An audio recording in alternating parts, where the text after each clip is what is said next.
For the mess up with the donations. Let's look at them now. It's gonna be a fucking mess. Hang on, let's just do a test donation, see if it works. Oh, fucking hell.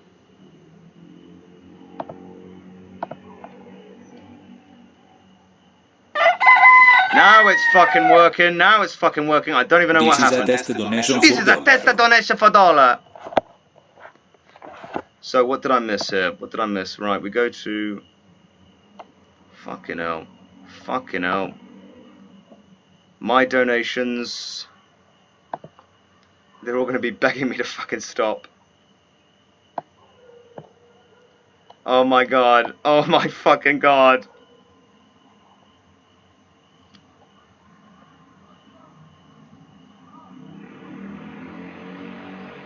Oh, what the fuck is it? For fuck's sake! This is literally shit. Everyone wants you to read Garfield. Oh, fucking hell. You don't seem into it, just do a revote. Please read something else, we're all dying here. You're not into it, do a revote, just read Garfield. Buy C Chair 10. Being a consistent viewer, stop torturing yourself and change this horrible story. Streaming is something where both the caster and viewer enjoy themselves with communication. We are all doomed. You fucking deserve it. You fucking deserve it. That's what you get for recommending me shit. We will read the Garfield one. Do not fucking send me that shit again. I'm sorry, complete disaster. We will read Garfield. We get it, you voted Garfield, but most people didn't. Most people didn't. That was fucking torture. For you, for me, for fucking everyone. Payback. Is the mic working? Yeah, we're good, we're good. Oh, fuck's sake, the fucking sweat screwing up my fucking cursor. Stream. Twitch. Oh, fucking... I don't get this to work properly. Stream. Oh, shut up! Twitch. Whoever voted for that is literally retarded. I kind of agree. I kind of agree. It's your own fault. It's your own fault. It was porn, but it was like softcore porn. And the conversations went on for hours.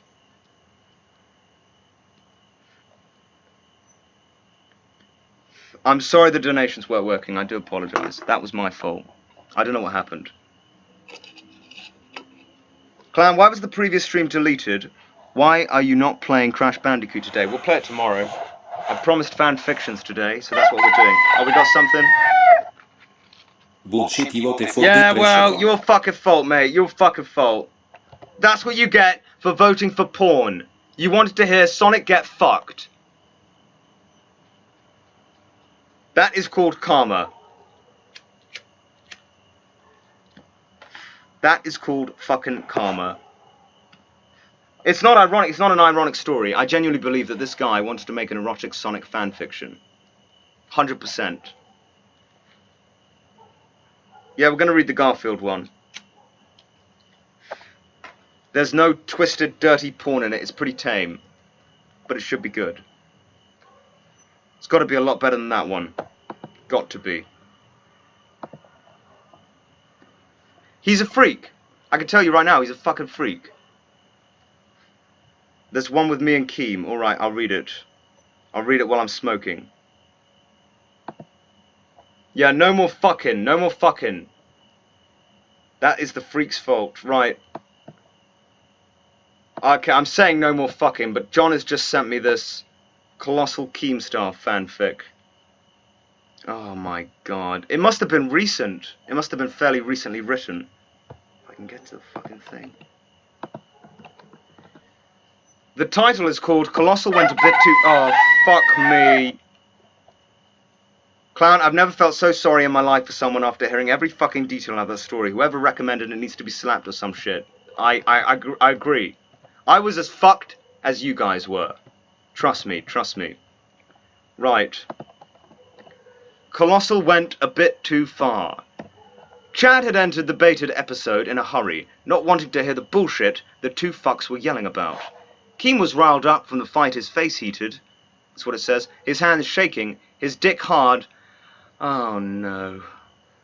His dick hard from the clown's stubbornness.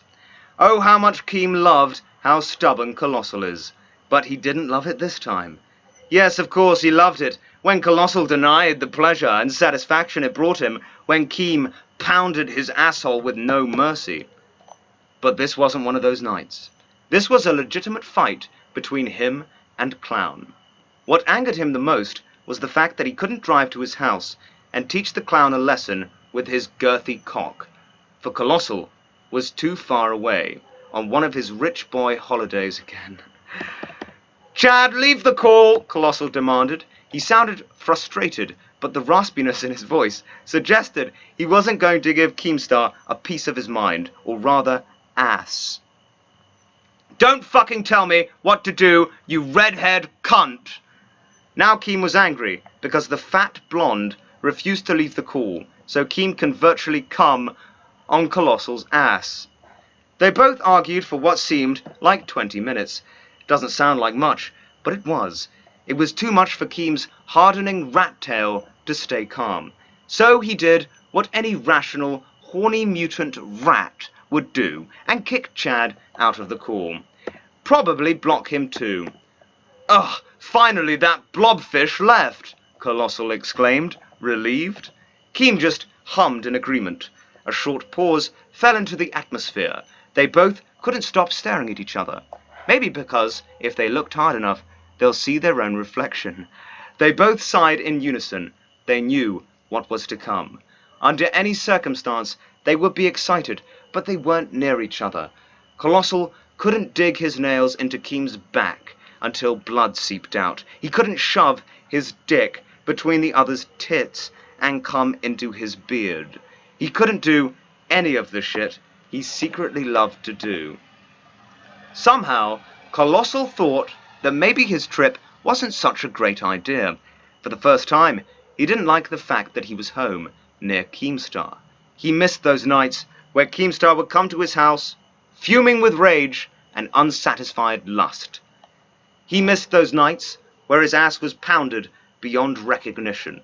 Afterwards, huddling up next to his fellow YouTuber and scratch his beard until he fell unconscious. Does it go on for much fucking longer? Oh my god, I've got to go back inside and do this then. We'll do this and then the fucking what is it called? Garfield thing. Right. Let's head back inside. I need to grab some water. Don't send me any more of these. I'm not reading any more fucking dirty porn, especially if it's got me in it. But I'll do this just once to make up for the fucking train wreck that was the first hour and a half.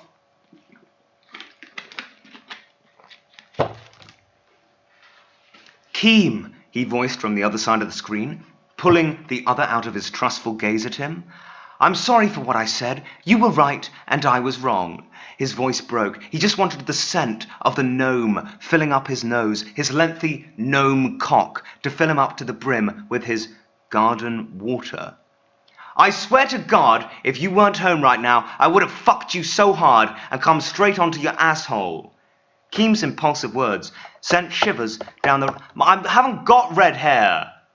Keem's impulsive words sent shivers down the red hair's spine, going straight to his throbbing cock. "Why, wait!" The sound of his belt being struggled with grabbed the attention of the news reporter. He bit his lip and started to follow in his steps. They both groaned, and the satisfaction of ridding themselves of their constricting jeans and boxers. "Turn around and show me your asshole, you slut!" Keem groaned, already stroking his veiny cock. After his demand, he couldn't see his playmate and was about to go on a hissy fit before he saw the other come back again with a small bottle in his hand, a smirk plastered over both of their faces. A click was heard, and then immediate rushing on Colossal's side to get as much lube as he needed onto his fingers. He turned around for his ass to face the camera, and Keemstar had to hold the base of his cock to control himself from the sight of Colossal's ass cheeks spread open, his hole pink and pulsing. The sight of his stretched pink hole was covered by Colossal's long fingers thrusting inside of him immediately. It just kept going and going, his fingers curling inside of him occasionally to bring back at least a fraction of the pleasure Keemstar brought him. But nothing could bring him the satisfaction Keemstar's dick brought. Ah, fuck, Colossal. I hate you so fucking much. I just want to be able to squeeze that sexy little ass of yours while I fuck you till you bleed. Colossal screamed at his comment, rubbing his nipples with his greasy fingers, his cock covered in pre-cum and throbbing veins. Keem's strokes getting sloppier and faster on his dick. Colossal couldn't look at Keem due to the unfortunate rules of anatomy, and he hated the fact that he just had to base his picture of a suffering Keemstar off his voice. Colossal's thrusts were getting faster and faster, bringing him to the edge, his voice almost gone from his loud moans. Fuck, Keem, I'm gonna come! He barely managed to get out. He heard a long groan from the other side of the screen. Turn around, Keemstar demanded, and he got what he wished for, as he saw Colossal's face on the screen instead of his leaking asshole. He smiled. He loved to see this man in such a state. He loved to see him bouncing up and down on his fingers, his mouth stretched open, drool leaking out of it as his voice drowns out all the noises their body made. Colossal's hand was immediately on his dick as he soon... What the fuck? Colossal's hand was immediately on his dick as soon as turned around, his body syncing up his thrusts with his strokes, adding to the immense pleasure, but for some reason he just couldn't get to come. His eyes were focused on his rock-hard dick that was begging to come, but just couldn't reach it. He glanced up on his screen to see a red-faced Keemstar, his lips caught in between his teeth, holding back his moans, his eyes shut tightly, his cheeks curling up. And at that moment, where he was so close to the edge, but far enough to need a little push, Keemstar opened his eyes and stared at him. He had never felt such a pleasuring moment. He got pushed hard enough. He loved the way Keem looked at him, screamed at him, talked to him. Just everything Keem did, Colossal seemed to love. He screamed as he came right onto his chest, cum covering his chest and chin. Keem ejaculating straight afterwards, his battle cry a bit softer as he tried to silence himself from showing how truly vulnerable he is. As they both came off their highs, cleaned up, and put their clothes back on, they looked at each other for a moment, a brief smile crossing their faces. I love you, Colossal stated, closing the call right after he realized what he had just blurted out. Too embarrassed to catch Keem's flushed face before ending the call, he held his face into his hands for a moment, contemplating blocking Keemstar on every social media, and accused him of robbery and never talking to him again.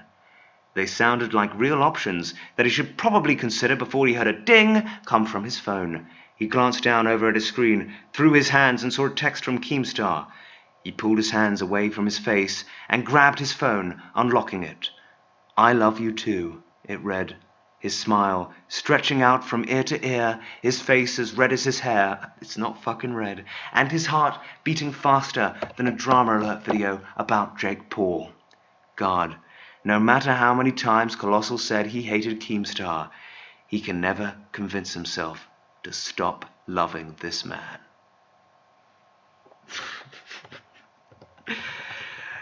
Whoever wrote that has serious fucking problems. Serious fucking problems. And I've lost the stream again. Oh, there we go. What the absolute fuck?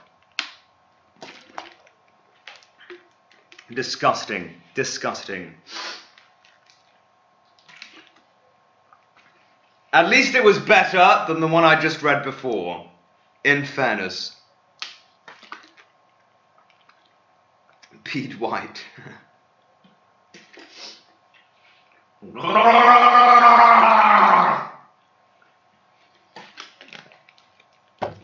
I was less disgusted. In all fairness, I was more disgusted by the fucking writing quality of the one before. Disgusting. Disgusting. Right.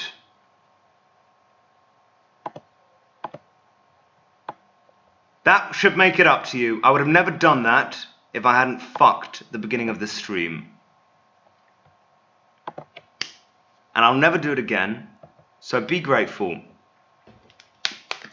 Okay. Garfield Effect. Galaxy Adventure. I don't know what this is going to be like. but it can't be worse than what we've already read. Chapter 1. Commander Shepard was talking to Elusive Man in the Normandy spaceship about important missions. "Commander Shepard, you need to fight the Collectors and save humanity," said the Elusive Man with conversion. "I will do my mission, but it is difficult and peril," said Commander Shepard without hesitation. "Yes, you do not have the manliness to do this mission alone, so I have defrosted the ultimate man, Garfield," he's a cat, "from cryogenic slumber to lead you to victory," said the Elusive Man with pride as he pointed to a mysterious figure. Garfield entered the room with a manly strut, ready to take on supernovas. "The only thing that I hate more than racists is collectors. I'm going to oh, fucking shit. Adrian Fabiano, just subscribe. Thank you for the subscription. Do appreciate it. "The only thing I hate more than racists is collectors. I'm going to slam them into outer hemispheres," said Garfield, head held high and fist pumped with justice. "I must first examine the crew to see if we are ready for space battle," said Garfield with knowledge. Garfield marched down the plank of the ship, examining his crew with intentions. "Greetings, Garfield. I am Miranda. I am your first officer. I am here to help you fight collectors," said Miranda, checking out Garfield's muscles.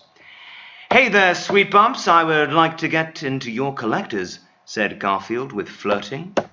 "Now, not now, Garfield. We have important mission ahead," said Miranda, face blushing with rainbow colors. "Okay, sexy face, will you at least make me nice lasagna meal?" said Garfield with hunger in his heart. "Even though I am a woman, I do not cook." Pretty sexist. "You will have to go to mess hall," said Miranda with regretfulness. Garfield stommered into mess hall in search of lasagna nutrition. "Chef, I will have lasagna sandwich. Save the ice," ordered Garfield to the mess sergeant. "I am sorry, Garfield. Lasagna is rare. Galactic delicacy. It is only on the Citadel," said the mess sergeant with deep sorrow.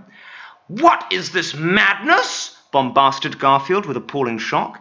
"Galaxy is at stake, and there is not even lasagna for nutrition. Head to Citadel at once," ordered Garfield with righteousness. Use that word again. The Normandy sped to the Citadel at highway speeds. When it approached the Citadel, the brakes were slammed so it could park. Garfield then entered the Citadel with Miranda to search for lasagna. "The Citadel Council might know where there is lasagna," said Miranda to Garfield in a serious tone. "Then we will go there and demand satisfaction," said Garfield with urgency. Garfield and Miranda hurried to the Citadel Council and bust in, interrupting a meeting. "This is galactic emergency. Me and my crew need lasagna delivered at faster than light speeds to us," declared Garfield with invigoration. "I am sorry, Garfield. Blue Sun's mercenaries stole all of the lasagna," said the council with worry. "I will break their bones with fists of fury," raged Garfield to the cosmos. "They are outside preparing to take the lasagna to headquarters. Maybe you can catch them," said the councilman truthfully. On hearing this, Garfield stormed out with purpose and headed to the docks like a cat greased with lightning. "Look, Garfield! There, they are taking the lasagna!" cried out Miranda in helplessness. "Do not cry, woman! I will get the lasagna!" declared Garfield with manly determination. Garfield approached the menacing mercenaries and glared at them with eyes of retribution. "Halt, villains! Surrender your lasagna or face doom!" roared Garfield with fiery rage.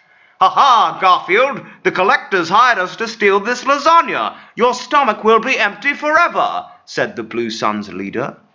"Fool! I will pry that lasagna from your cold dead fingers!" exclaimed Garfield with booming voice as he launched into furious attack.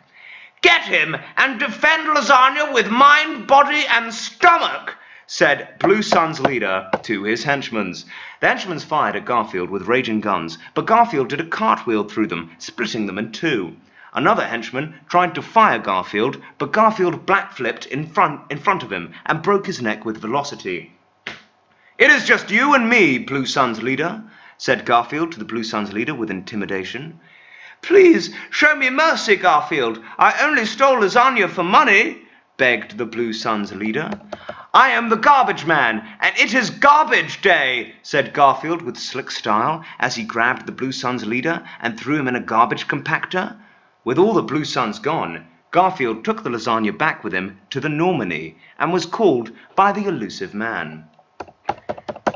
Good work, Garfield. Now the crew has lasagna to fuel war efforts against collectors, said the elusive man with admiration of Garfield. All in a day's work, said Garfield casually as he walked out. As Garfield walked down the hallway, he noticed Miranda approaching him. Garfield, you fought with sexiness today. I would like to see you in your quarters later tonight, said Miranda dreamily. Sure thing, honey sacks. I will look forward to our meeting, Garfield said with romance. Later that night, in the captain's cabin, Garfield put his Best Love Songs from the 70s, 80s and 90s CD in his CD player to put the mood on romance. Miranda walked in with sexiness and romance on her mind. Garfield, you are like man I have never met before. You make me wild, like a hog on the hunt. Yet I do not know if it is right, said Miranda with concern. What is the matter, Miss Miranda? Oh, fucking shit! Reading Garfield's voice. What is Garfield's voice? I don't know what it is. I don't even know what Garfield's voice is. What is the matter, Miss Miranda? Are you scared? Asked Garfield sassily.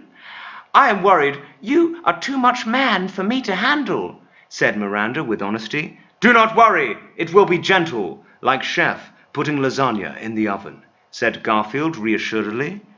Then, Garfield, let us make loving until the sun comes up, said Miranda with lust in her eyes and face.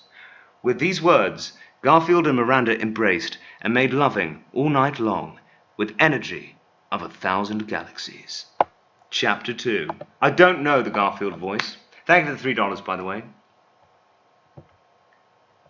It was a bright, sunny morning on the Normandy, and Garfield was waking up in bed with Miranda after a night of love-makings. Garfield, will you please stay longer? Whined Miranda. No, saucy lips. I must go do morning exercises to stay fit, said Garfield with athletics. Garfield entered the weight room and began lifting 500-pound dumbbells in each hand for easy warm-up. There are women's weights. I wish elusive man would give me real weights for manly exercise, said Garfield with objection. As Garfield was lifting his weights, EDI, the ship's computer, spoke to Garfield with urgency. Garfield, we are having reports of new team member for you to recruit. It is Tally, the Quarian. She is in flotilla investigating Geth. Then it is time for galactic rescue. Put rocket boosters on turbo, said Garfield, eyes blazing with courageousness. Garfield rushed to bridge of ship to gather his teammates. Miranda approached with Grunt, the Krogan. Hello, Garfield. I am Grunt, the Team Krogan, and I'll be helping you with your mission, said Grunt the Krogan with admiration. Oh, fucking shit. Sounds like a Pyro's voice. You can try him if that is easier. It sounds like Pyro's voice, so Birmingham accent. All right, I will try a Birmingham accent. Birmingham. I am glad to have you. Oh, that's fucking Scottish. Birmingham. I'm from fucking. No, I'm Brummy. I'm glad to have you on the Team Krogan, man. Now we will go. Fucking can't do it. I am glad to have you on Team Krogan, man. Now we will go together to gather Tally. So get your gears into rear, said Garfield in a demanding tone. Garfield and crew landed on the flotilla and was readying disembarking when they saw Quarian schoolchildren picking on Quarian classmate with glasses. I'm doing a Chinese accent, why the fuck not? Ha ha, you have glasses, jeered the schoolchildren. No, it is not my fault I have eyes. Leave me be, said the Quarian. Garfield, seeing this bullying, was enraged with anger. Asian. Oh, begone, you childhood bully, cried out Garfield as B-Back handed the children into unconsciousness. Thank you, Garfield, from saving me from the bullies, said the Quarian with glasses with gratitude. Please don't fuck her. No problem, poor crippled child. Will you tell me where Tally the Quarian is? Said Garfield with calm demeanour. You had better ask the admirals. They are at the Admiralty Board, said the Quarian with glasses, worriedly. With this, Garfield and crew rushed to the Admiralty Board with speed of rampaging wolf pack. Admiralty Board was in a meeting when Garfield interrupted with great urgency. Where is Atali the Quarian? I need her for my team to stock collect her, shouted Garfield over their babblings. Tully is on the Adrar ship investigating Geth. Geth took control of ship and she is to blame, said one admiral. She is treason, said another admiral with contempt. If you do not quiet yourself, I will treason you, roared Garfield with indignation's fury. Tali is on trial and trying to find evidence of innocence. If you want to find her, go to Al-Ray's ship, said another admiral. Very well, I will find Tali the Quarian and prove innocence like world-class lawyer, said Garfield with law and order. Garfield and crew boarded the Al-Ray and did detective sleuthing to find Tali. During their search, they encountered Geth. Stop, Garfield, shouted one of the Geths with evil. The Geth approached Garfield with angry walk. You may be manly, Garfield, but I am a metal man. You stand no chance, said the Geth intimidatingly. After taunting Garfield, the Geth reared its arm and swung at Garfield, hitting him in the stomach, but his metal fist shattered on Garfield's abs of steel. You may be a metal man, but I am a man of iron, roared Garfield with triumph as he tore the Geth's head off and threw it at the other Geth, destroying them. After battle, Garfield and crew marched and continued their search. In one hall, they heard loud noises of blasting and rushed in rescue mode. There, they saw Tali, pinned by giant Gethbot. Help me, Garfield! I am trapped by giant Gethbot! Cried out Tali, the Quarian, as she fought for her life. I am coming to full force rescue, declared Garfield with heroism. No, Garfield, you must not go there. Is no cover, said Miranda with concern. Is what it says. My fists will be the cover, shouted Garfield with battle cry as he charged the giant Gethbot. The giant Gethbot launched rockets with fury at Garfield, but Garfield dodged them like stealthy snake as he approached the giant Deathbot. Ho, Garfield, I am big and you are small. Prepare to lose, said the giant Gethbot with smug sensation. You are big like pregnant woman, cried out Garfield with manliness as he picked up the giant Gethbot and threw it into outer space. No, I am in space, cried this is shit, cried the giant Gethbot in robotic plane as it flew through space. Thank you, Garfield, for speedy rescue, but I must go find my father and prove my innocence, said Tali, the Quarian. Then we will go with rescue in mind, cried out Garfield. In the next hallway, they saw an injured Quarian. It was Tali's father. They rushed forward with urgency. Daddy, we have come to save you, said Tali with crying. It is too late. I am injured, but I have a terrible secret to tell you. I am really Geth. So sorry, said Tali's father with regret. No! Screamed Tali in despair rage. If you are Geth, I must kill you, said Garfield with purpose. Yes, Garfield, you must end me for my crimes, said Tali's father, looking at the stars. Garfield pulled out his Desert Eagle and shot Tali's father several times all over. Thank you for killing me, Garfield, said Talis's father as he died. We must go back to Fleet and prove your innocence, said Garfield, looking at Tali with cat eyes. Okay, please don't tell admirals my father was a Geth. It is very embarrassing, said Tali with weeping heart. Garfield and crew returned to Flotilla for trial, where Garfield stood as Tali's high-powered Washington lawyer. What the fuck? Who says this? Where is proof of Tails' innocence? It is obvious she is guilty. She will be banished, said a stupid admiral with moron words. If you do not find Tali innocent, I will sink this ship, said Garfield, aiming a rocket launcher at the ship's engine. Admirals look at each other with discussion and then come to a solution. It is clear that Tali is 100% innocent. Thank you, Garfield, for your perfect defense. You are now an honorary Quarian, said all of the admirals simultaneously. After much praise was given for Garfield's bravery and legal abilities, Garfield and crew returned to the Normandy. Garfield decided to perform check-up on Tarly to see how he was doing, and went down to engine room for discussions. Here, Tarly, I bought special lasagna sole for you to enjoy, said Garfield caringly. Oh, thank you, Garfield, for all your help. In honor of you, I will change my name to Tarly Vass Garfield, said Tarly with deep gratitude and loving. No problem, baby pants, said Garfield with flirting. Tarly looked into Garfield's eyes with deepness of space and spoke with soft loving. As she spoke, she used her Omni tool to play Whitesnake power ballads to set the mood. I have been alone in my life until now, but I finally found someone who understands me, said Tarly with romantic intentions. No problem, I find that you're sort of very sexy, said Garfield with wink and nod. Garfield, you complete me. Please be mine, said Tarly, embracing Garfield. I will steer my starship into your black hole, said Garfield with a deep, sexy voice.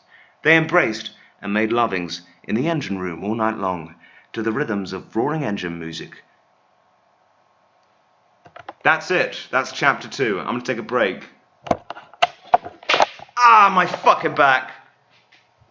I think the story is shit. I think we might try the Crash Bandicoot one. Third time's a charm.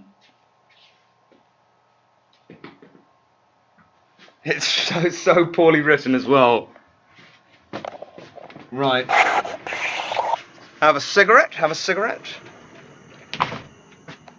Have to say lasagna. Okay. It is garbage.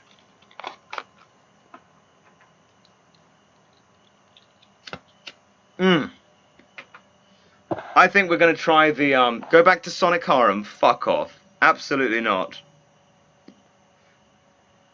The best one is still the, Sonic High School.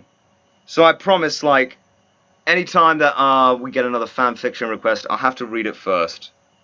So we don't end up with the same problem. But let's try the Crash Bandicoot one.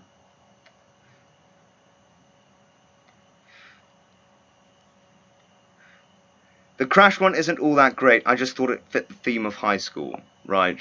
So we continue with the Garfield one then. Again, I'm so sorry for recommending the Sonic fanfiction. I'll donate you $50. No, you don't have to do that. You don't have to do that. You live, you fucking learn. Oh, we got something.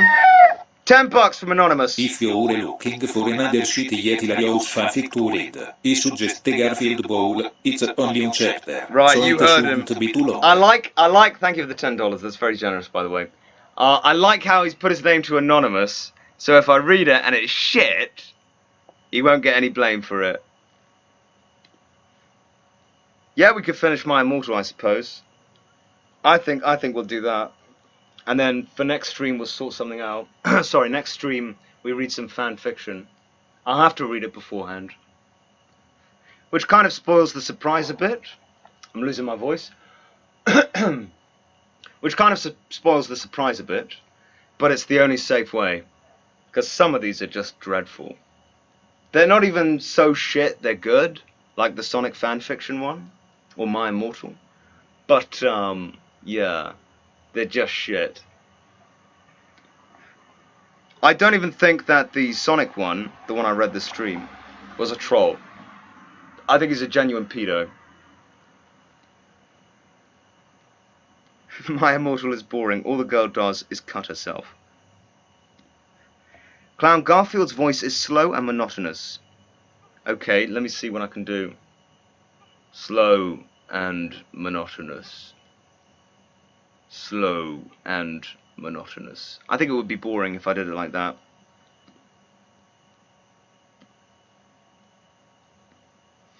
Well, I'll have a couple of cigarettes, but I think we'll read My Immortal, and then we'll plan it for next time. Which means I've got to fucking read so many fan fictions to find a good one. Great.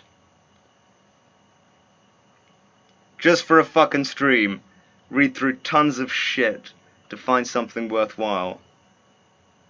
For the things I do. Just look at a clip of what? Oh, of a Garfield thing. I think we'll finish My Immortal.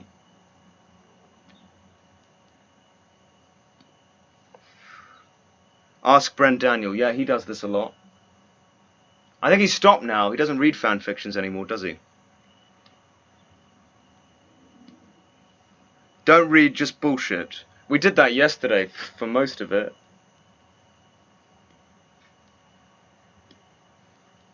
We got to plan these streams a bit better.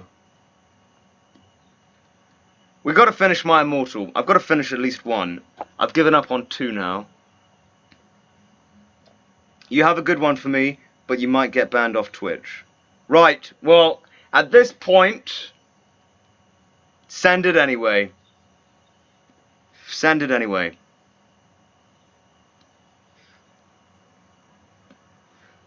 Link it in the chat. Link it in the chat. And I'll do it. I don't care if it gets me banned.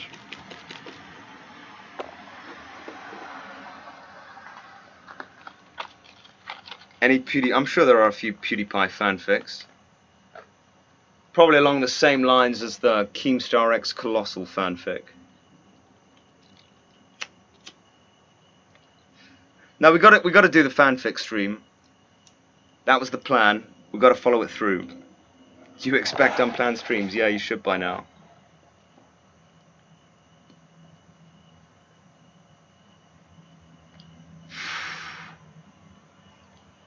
Let's have a look. I don't think there are any. Not on this anyway. If we type in PewDiePie into the website. I'm waiting for this dude to send me the link. It can literally be the worst. Doesn't matter. We might do a karaoke stream at some point. Why was Mass Effect Garfield stopped? Because it was shit. It was shit. It's written by a troll. I mean, it's obvious that. But it's not a very good troll.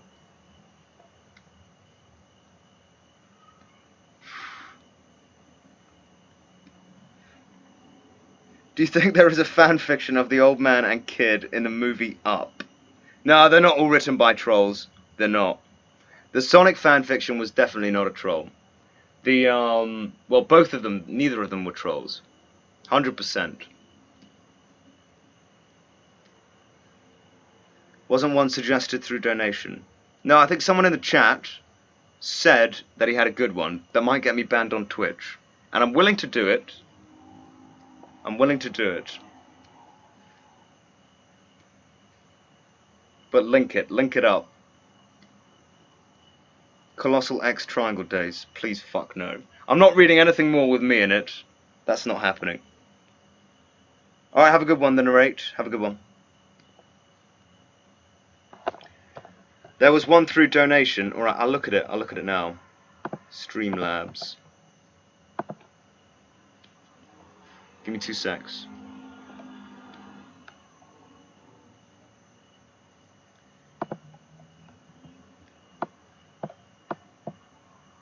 It's only one chapter. Ah, yes, I see it here. Okay.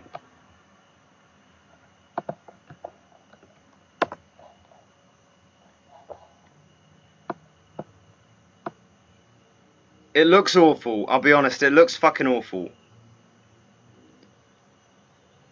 It's Garfield goes to a football game, from the looks of it. It looks a bit boring. Oh, we got something? You should just improve. People love you randomly commenting Yeah, we did that game yesterday. reactor, I promised a especially fan hidden fiction. chat. Thank you for $3. I promised a fan fiction. So it's gotta happen. It's gotta happen. We've gotta find one. I think I'm gonna read My Immortal. I think it's the safe option. Unless that guy posted it in the chat.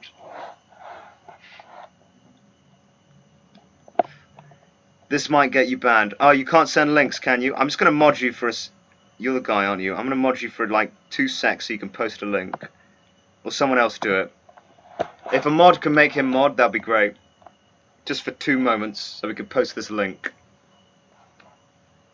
I'll check it out. If it looks like shit, we'll do My Immortal. I don't think you're mod yet. Now you're mod. You're mod now. You're mortal. You're mod, not mortal. Okay, post it up. Post it up, Sam Drucker. You're mod, Sam, you're mod. Alright. An Undertale one. I don't fucking... Yeah, start reading. I've got to give my fucking birth date. So this is how fucking racy it is, that it requires a fucking birth date. Right. 1988. Fuck, I'm old. Okay. Oh, for goodness sake. It's not even letting me get into it. Please select an item from the list. January the 14th, 1988. Start reading. No, it wants me to sign up. It wants me to sign up with a fucking account.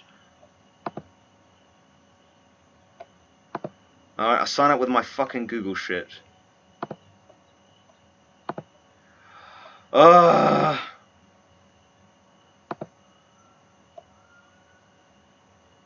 Okay. The Garfield Bowl. Got it! Finally fucking there. No, that's not it! Oh, fucking nightmare.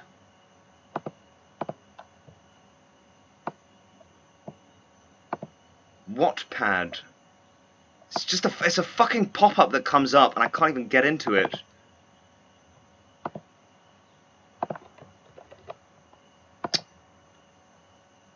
Colossal is crazy at gmail.com. Yes, continue.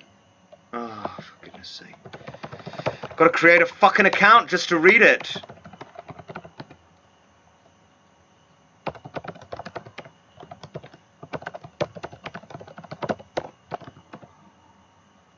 Oh, God's sake.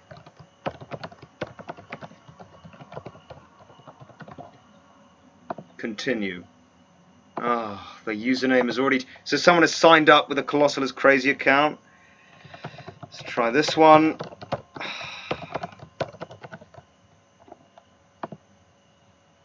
Continue. Okay, can I finally read that? Finally! Alright, it looks fucking racy. But let's do it. It's more sex. It's more fucking sex. And it's Undertale sex. Enjoy. Let's hope it's all fucking worth that shit.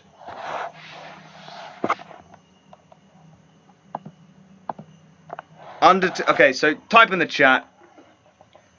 1 for this fucking racy shit that might get me banned.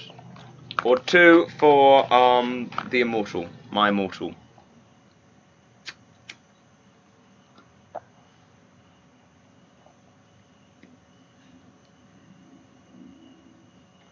Yeah, it's ones, isn't it?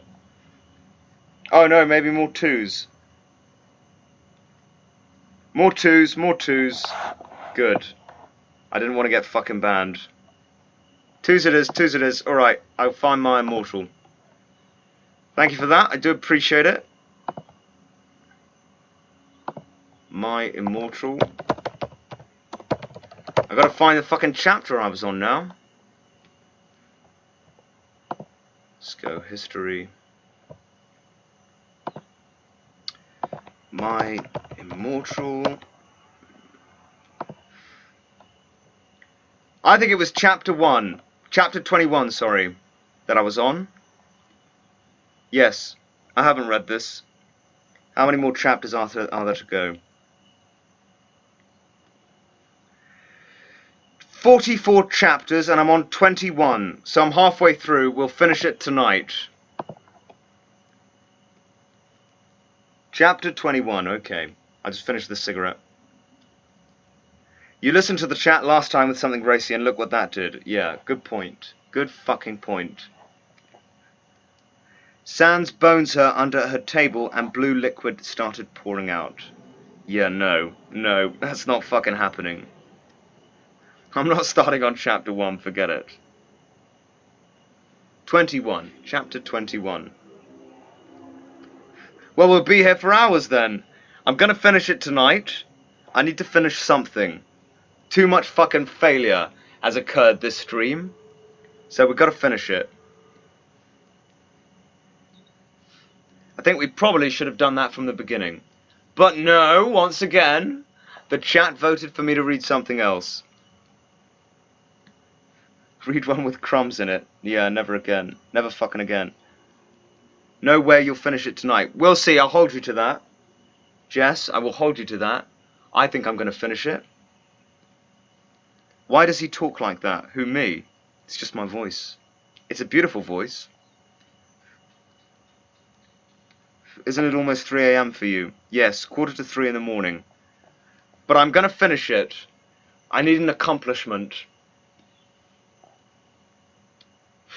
Even though I was up at like 8 o'clock this morning, I'm going to fucking finish it.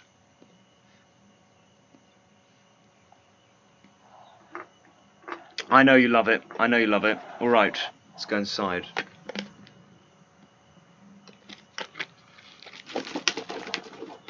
Let's fucking do it. Let's finish it. I'll take one break halfway through it, but we're gonna get it done. Oh, here we fucking go, here we fucking go. Water. I will probably be dead by the end, yeah. You are not good to your chat. I'm fucking excellent to my chat. I do everything they want, even if it turns out to be a complete fucking disaster. Right. Let's fucking do this. My Immortal. Chapter 21. Author's note. Fuck. You okay? You fucking suck. It's not my fault if it's spelled all wrong, okay? Cause that bitch, Raven, cause it fuck you preps. One whoops, soz Raven, thanks for the help. By the way, Transylvania rocks, Harad 1. I even got to go to the castle where Dracula was filmed. That's what it says. Later, we all went in the skull. Draco was crying in the common room. Draco, are you okay? I asked in a gothic voice. No, I'm not, you fucking bitch, he shouted angrily. He started to run out of the place in a suicidal way. I started to cry, because I was afraid he would commit suicide. It's okay, Anobi, said Vampire comfortably. I'll make him feel better. You mean you'll go fuck him, won't you? I shouted angrily. Then I ran to get Draco. Vampire came too. Draco, please come, he began to cry. Tears of blood came down his pale face. I was so turned on because I love sensitive bi guys. Brackets, if you're a homophone, then fuck off. And then we heard some footsteps. Vampire got out his black invincibility coke. We both got under it. We saw the janitor, Mr. Norris, there, shouting angrily with a flashlight in his hand. Who's there? He shouted angrily. We saw Filth come. He went under the invisibility clock and started to meow loudly. Is anyone there? Yelled Mr. Norris. No, fuck you, you preppy little poser son of a fucking bish, Vampire said under his breast in a disgusted way. Excuse me? Who said that? Yelled Mr. Norris. Then he heard Filch meow. Filth is the one under the cloak, he asked. Filth nodded, and then Vampire Frenched me. He did it just as Mr. Norris was taking of the cloak one. What the? He yelled, but it was too late, because now we were ruining away from him. And then we saw Draco crying and busting into tears and slitting his wrists outside of the school. Draco, I cried, are you okay?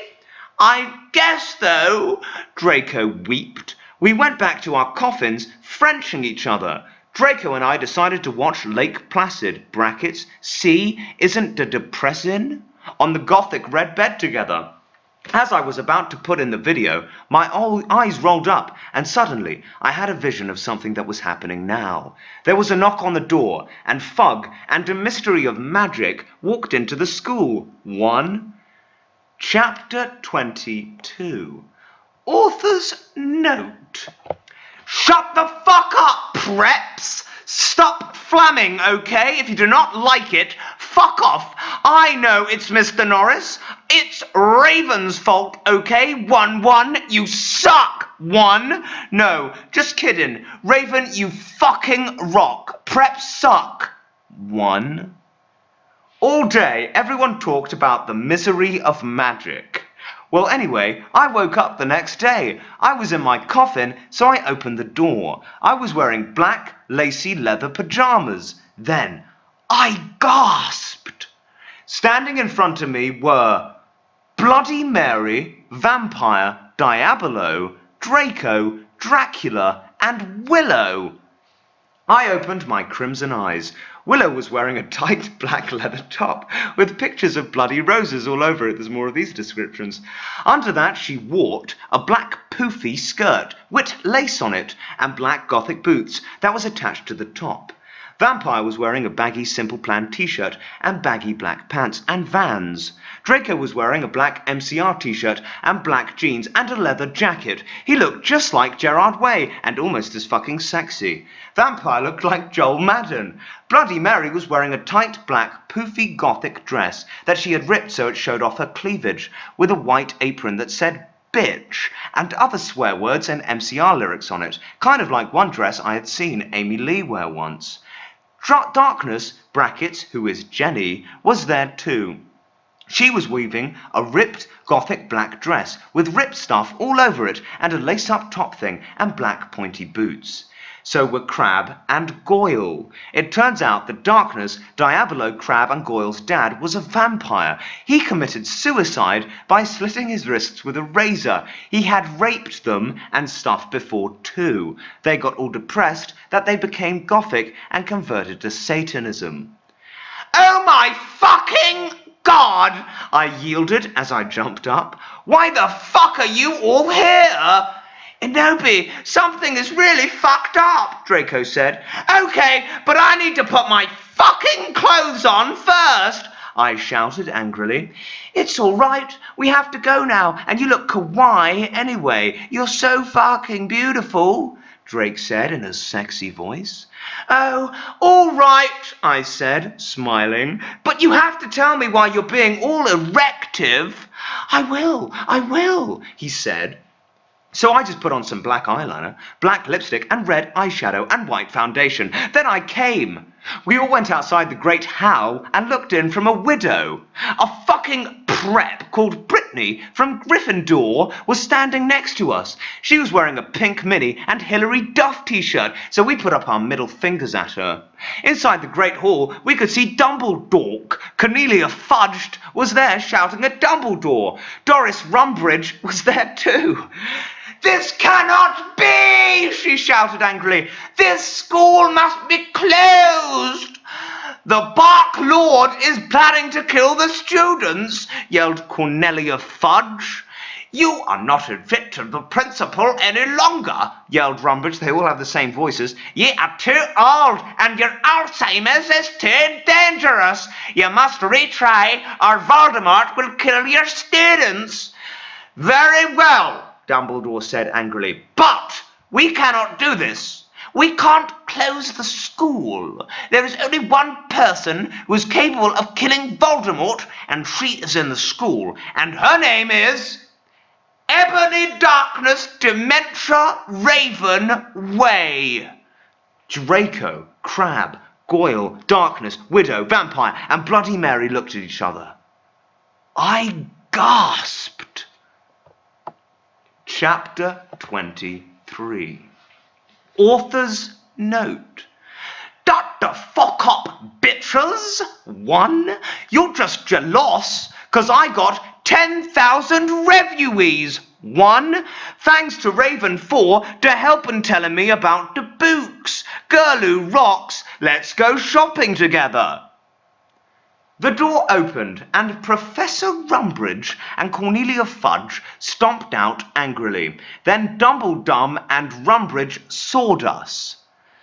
Mr. Way, what the beep are you doing? That's what it says. Rumbridge shouted angrily. Dumbledore blared at her. Oops, she made a mistake, he corrupted her. She means hi, everybody. Come in. Well, we all came in angrily. So did all the other students. I sat between Darkness and Draco and opposite Bloody Mary. Crab and Goyle started to make some morbid jokes. They both looked exactly like Villy Vollo. I ate some Count Chocula and drank some blood from a cup. Then I heard someone shooting angrily. I looked behind me. It was Vampire. He and Draco were shooting at each other. Vampire? Draco? What the fuck? I asked. You fucking bastard! Yelled Draco at Vampire. I want to shit next to her. One. No, I do! Shouted. You don't even know who's shouting. It just says shouted. No, she fucking doesn't like you, you son of a bitch! Yelled Draco. No, fuck you, motherfucker, she laves me, not you! Shouted Vampire. And then he jumped on Draco. Brackets, no, not in that way, you perv. Then he started to fight and beat up each other. Dumbledore yelled at them, but they didn't stop. All of a sudden, a terrible man with red eyes and no nose flew in on his broomstick. He had no nose and was wearing a grey robe. All the glass in the window he flew through fell apart. Brittany, that fucking prep, started to cry. Vampire and Draco stopped fighting. I stopped eating. Everyone gasped. The room fell silent. Voldemort! Ebony! Ebony! Darth Vader said evilly in his raspy voice. What? Thou hast failed your mission. Now I shall kill thou, and I shall kill Vampire as well. If thou does not kill him before then, I shall kill Draco too. Please don't make him kill me, please, I begged. No, he laughed crudely. Kill him or I shall kill him anyway. Then he flew away, cackling. I burst into tears. Draco and Vampire came to contort me. Suddenly, my eyes rolled up so they looked all cool and gothic. I had a vision where I saw some lightning flash and then Voldemort coming to kill Draco while Draco slit his wrists in a depressed way. No! I screamed sexily. Suddenly, I locked up and stopped having the vision. Ebony! Ebony! Ori? You all right? Asked Draco in a worried voice. Yeah, I said sadly as I got up. Everything's all right, Enobi, said Vampire, all sensitive. No, it's not, I shouted angrily. Tears of blood went down my face. Oh my fucking God! What if I'm getting possessed like in The Ring 2? It's okay, girl, said Bloody Mary. Maybe you should ask Professor Sinister about what the visions mean, though. Okay, bitch, I said sadly, and then we went. Chapter 24. Author's Note. Preps, stop flamming the story! You're just jealous, so fuck you, okay? Go to hell, 1-1, Raven Fags, for the help! Well, oh, fuck me. Can you do your Russian accent? It's my favorite. Okay. Well, we had a deviation next, so I got to ask Professor Travlori about divisions. Konnichiwa, everyone come in, said the Professor Sinister in Japanese. She smiled at me with her gothic black lipstick. She's the coolest fucking teacher ever. She had long dead black hair with blood red tips and red eyes. Brackets. Her mom was a vampire. She's also half a Japanese, so she speaks it and everything. She and Bloody Mary get along great. She's really young for a teacher. Today she was wearing a black leather top with a red lace and a long gothic black ribbed dress. We went inside the black classroom with posters of Emily D. Strong. I raised my hand. I was wearing some black nail polish with red pentagrams on it. What is it, Enobi? She asked. Hey, I love your nail polish. Where'd you get it? Hot Topic? Yeah, I answered. All the preps who didn't know what HT was gave me weird looks. I gave them the middle finger. Well, I have to talk to you about some things. When do you want to do it? How about now? She asked. Okay, I said. Okay, class fucking dismissed, everyone, Professor Trevlori said, and she let everyone go. Except for you, Brittany. She pointed at Brittany and some other preps. Please do exercise, brackets, get it, 1, on page 3. Okay, I'm having lots of visions, I said in a worried voice. I am so worried. Is Draco going to die? Well, she gave me a black crystal ball to lock in. I locked at it. What do you see? She asked. I said I see a black gothic skull and a pentagram. Suddenly there was a knock at the door. I looked at it. It was Draco. He was really looking sexy with a black leather facet, a black gothic Linkin Park t-shirt and black Congress shoes. Okay, you can go now. See ya, cunt, said Professor Sinister. Bye, bitch, I said, waving. I went to Draco and Vampire was sitting next to him. We both followed Draco together, and I was so exhibited. Chapter 25. Author's note. Stop flamming, okay? If you do not, then I'll tell... Oh, fucking fuck! So your Russian is Dracula? Bringing Agent Garfield in this. Okay, I will try. After this author's note. Author's note. Stop flamming, okay? If you do not, then I'll tell Justin to bet you up. 1, 1, 1, 1. And I'll tell all the Reneds to put Vaturas in your computer. 1, 1, 1, 1, 1, 1, 1, 1, 1, 1. Fuck you! 1. Raven, thanks for the help. 1. What was it that was requested to me? Asian. Okay. I was so excited. I followed Draco, wondering if we were going to do it again. When we went outside, and then we went into Draco's black car. Hey, Bonnie, what the fuck did Professor Televoli say to you? Whispered Draco, potting his gothic wit hand with the black nail polish on mine. She said she would tell me what the visions meant tomorrow. I grumbled in a sexy voice. He took out a heroin carburet and spiked it and gave it to me to sprock. He started to fly the car into a tree. We went to the top of it. Draco put on some MCR. And all the things that you never told me, and all the smiles that ever gonna hurt me, sang Gerard's sexy voice. Or we started a tiling of each other's clothes fervently. He took off my black thong and my black leather bar. I took up his black boxer. Then he put his dropping you know what in my tool, sexually. Oh my fucking God, Draco! Draco! I screamed, having an orgasm. We started the friendship peacefully. Suddenly, I fell asleep. I started having a dream. In it, the black guy was shooting at 2 coughing men with long black hair. No, please don't fucking kill us. 1. They pleaded, but he just kept shooting them. He ran away in a red car. No! Oh my fucking God! 1, 1, I shouted in a scared voice. This is so hard. Hey, Bonnie, what's wrong? Draco asked me as I woke up, opening my icy blue eyes. I started to cry, and tears of blood went down my face. I told Draco to call a vampire. He did it with his black Linkin Park mobile, but the worst thing was who the people who were shot in the dream were.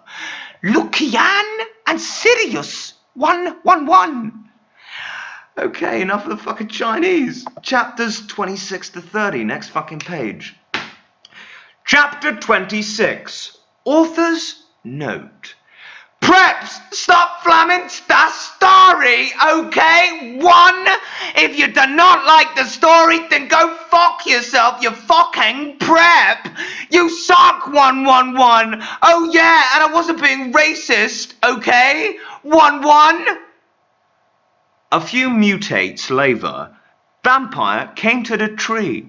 He was wearing a black leather Jackson, black leather pants, and a good Charlotte t-shirt. "Hi, vampire," I said flirtily as I started to sob. Draco hugged me sexily, trying to comfort me. I started to cry tears of blood and then told them what happened. "Oh, fuck it!" Vampire shouted angrily. He started to cry sadly. "What fucking dick did that?" "I don't know," I said. "Now come on, we have to tell Dumbledore." We ran out of the tree and entered a castle. Dumbledore was sitting in his office. "Sire, our dads have been shot," Draco said while we wiped some tears from his white face. "Inobi had a vision in a dream." Dumbledore started to cockle. "Ha ha ha ha! And how do you expect me to know Ebenus, not divisional?" I glared at Dumbledore. "Look, motherfucker," he said angrily as Dumbledore gasped, brackets, "see, is that toot of character?" "You know very well that I am not delusional. Now get some fucking people out there to look for Ceres and Lucian. Pronto!" "Okay," he said in an intimidated voice. Where are they?" I forgot about it. Then all of a sudden, "Longdon," I said. I told him.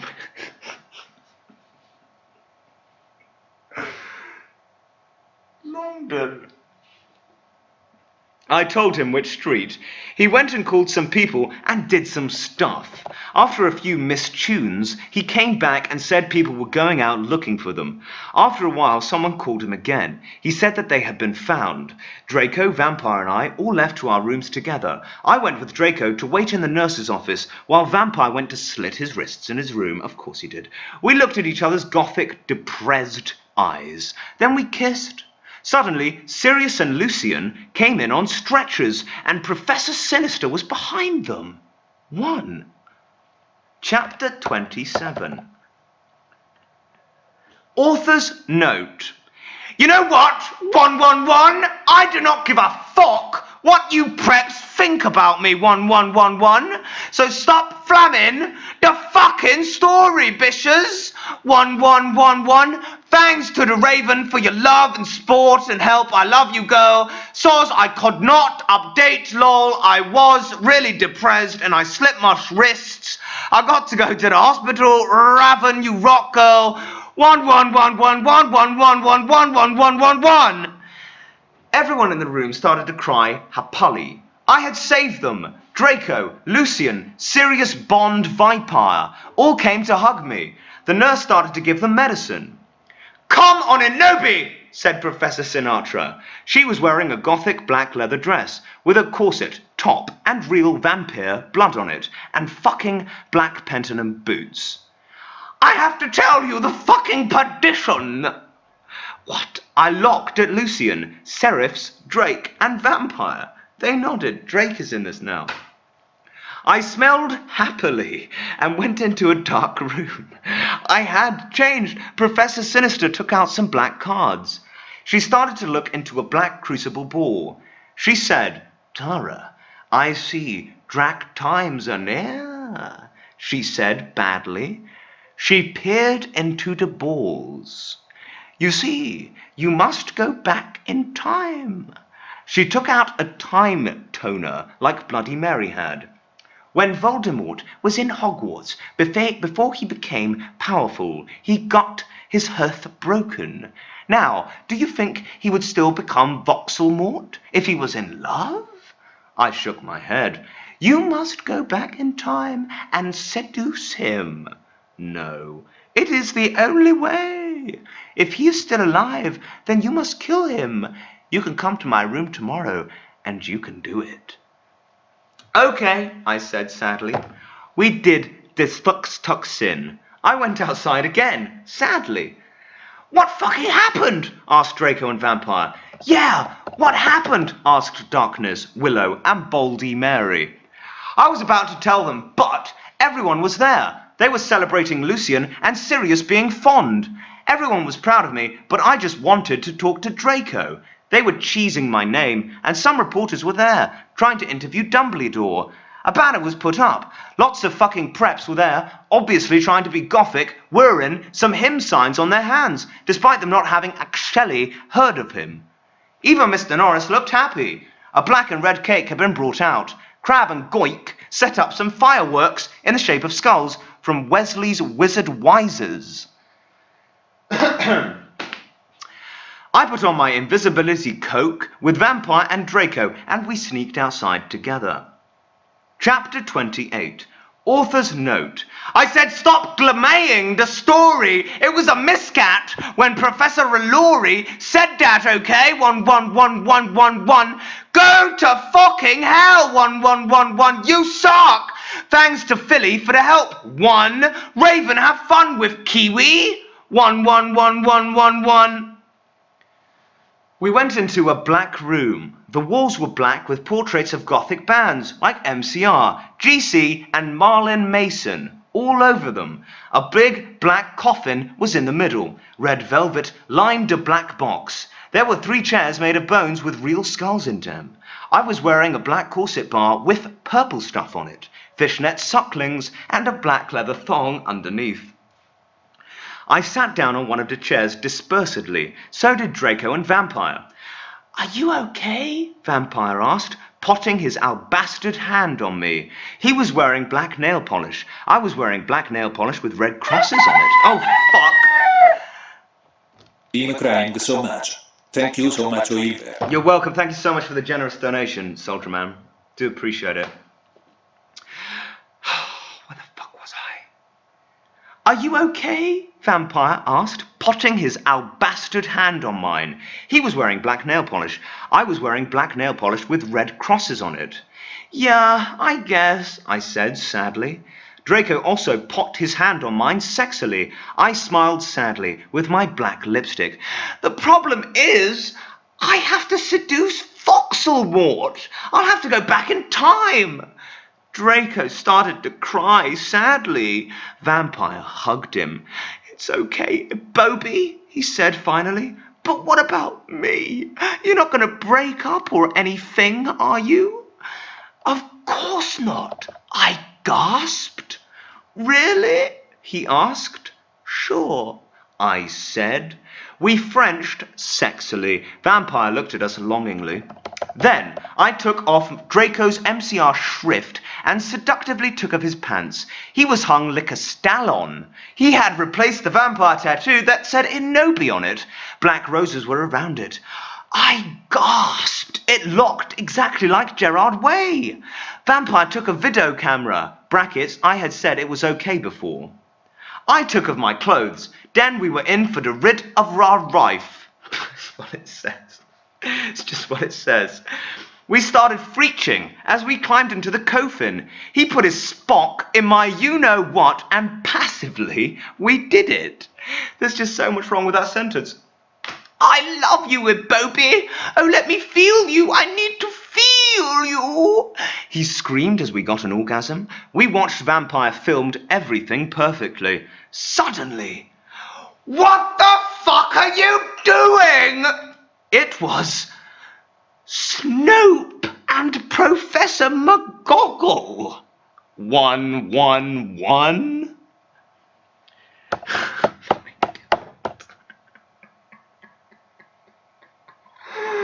Oh my God. Chapter 29. Author's note. Sot das fuck up. 1-1, you're just jalouse cause you prep, so fuck you, 1111. Raven, you rock girl, thanks for the help, MCR rock, 666 111111111.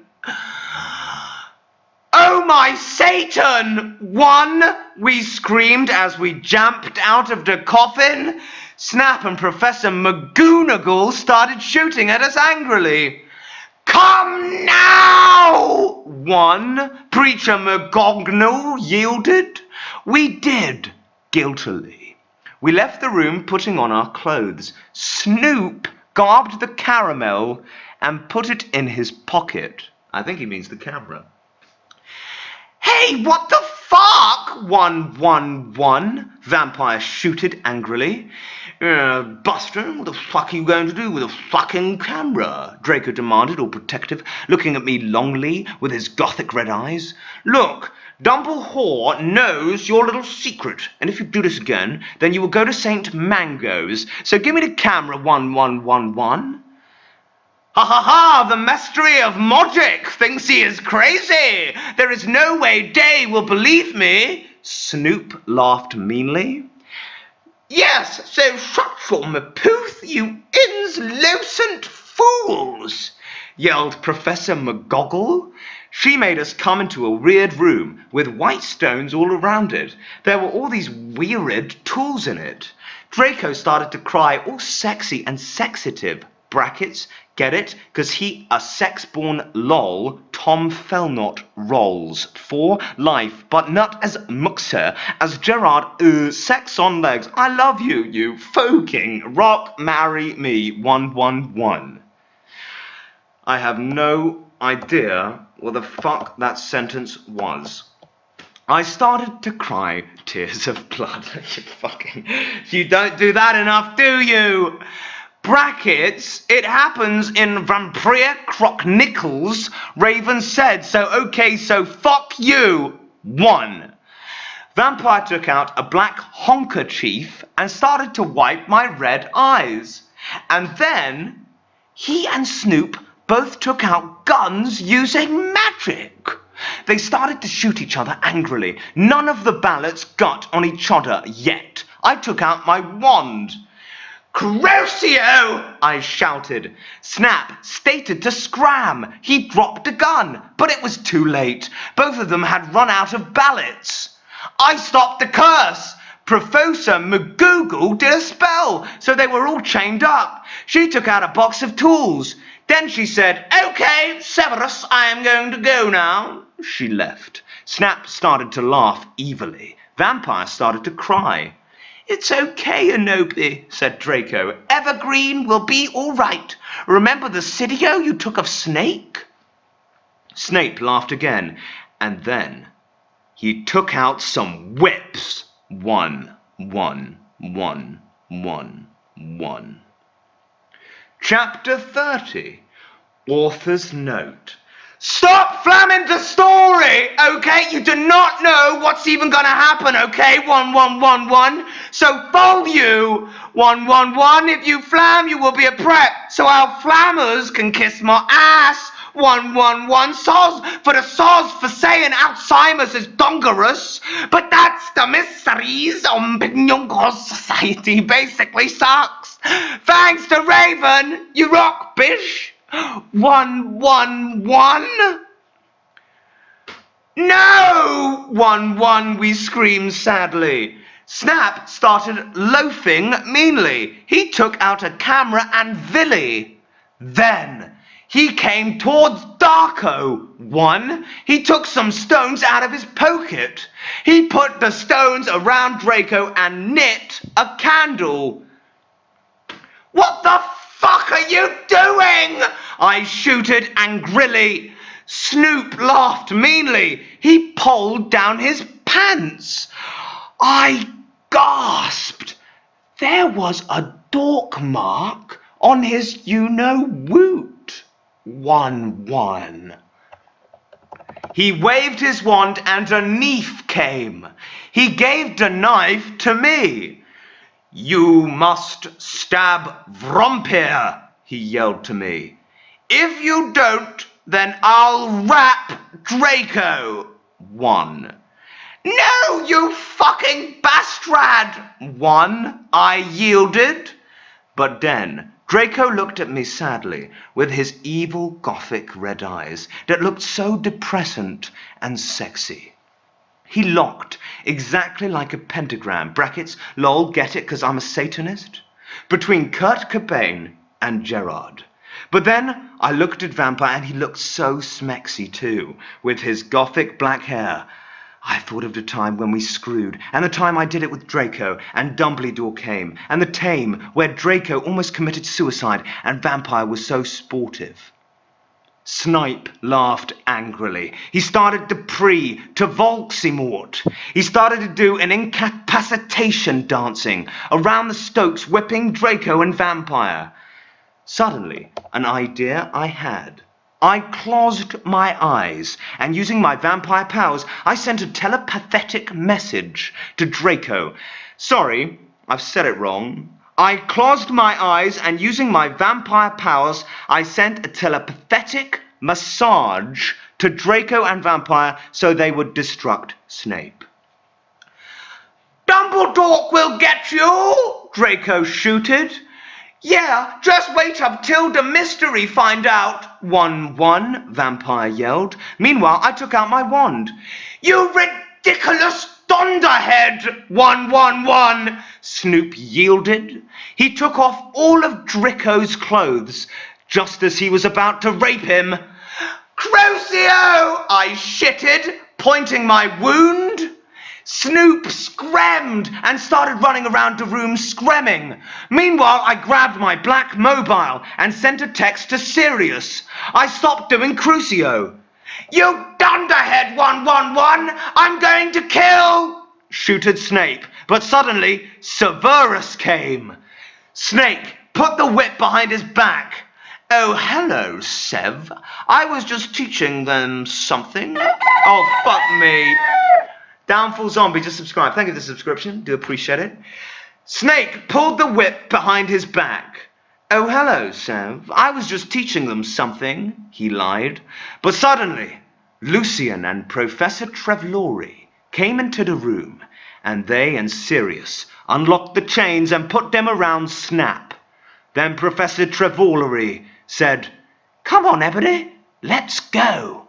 Next page. We're getting there. We're fucking getting there. How many more? Oh my God, yes, it's coming up. It's coming up. Chapter 31. Author's note.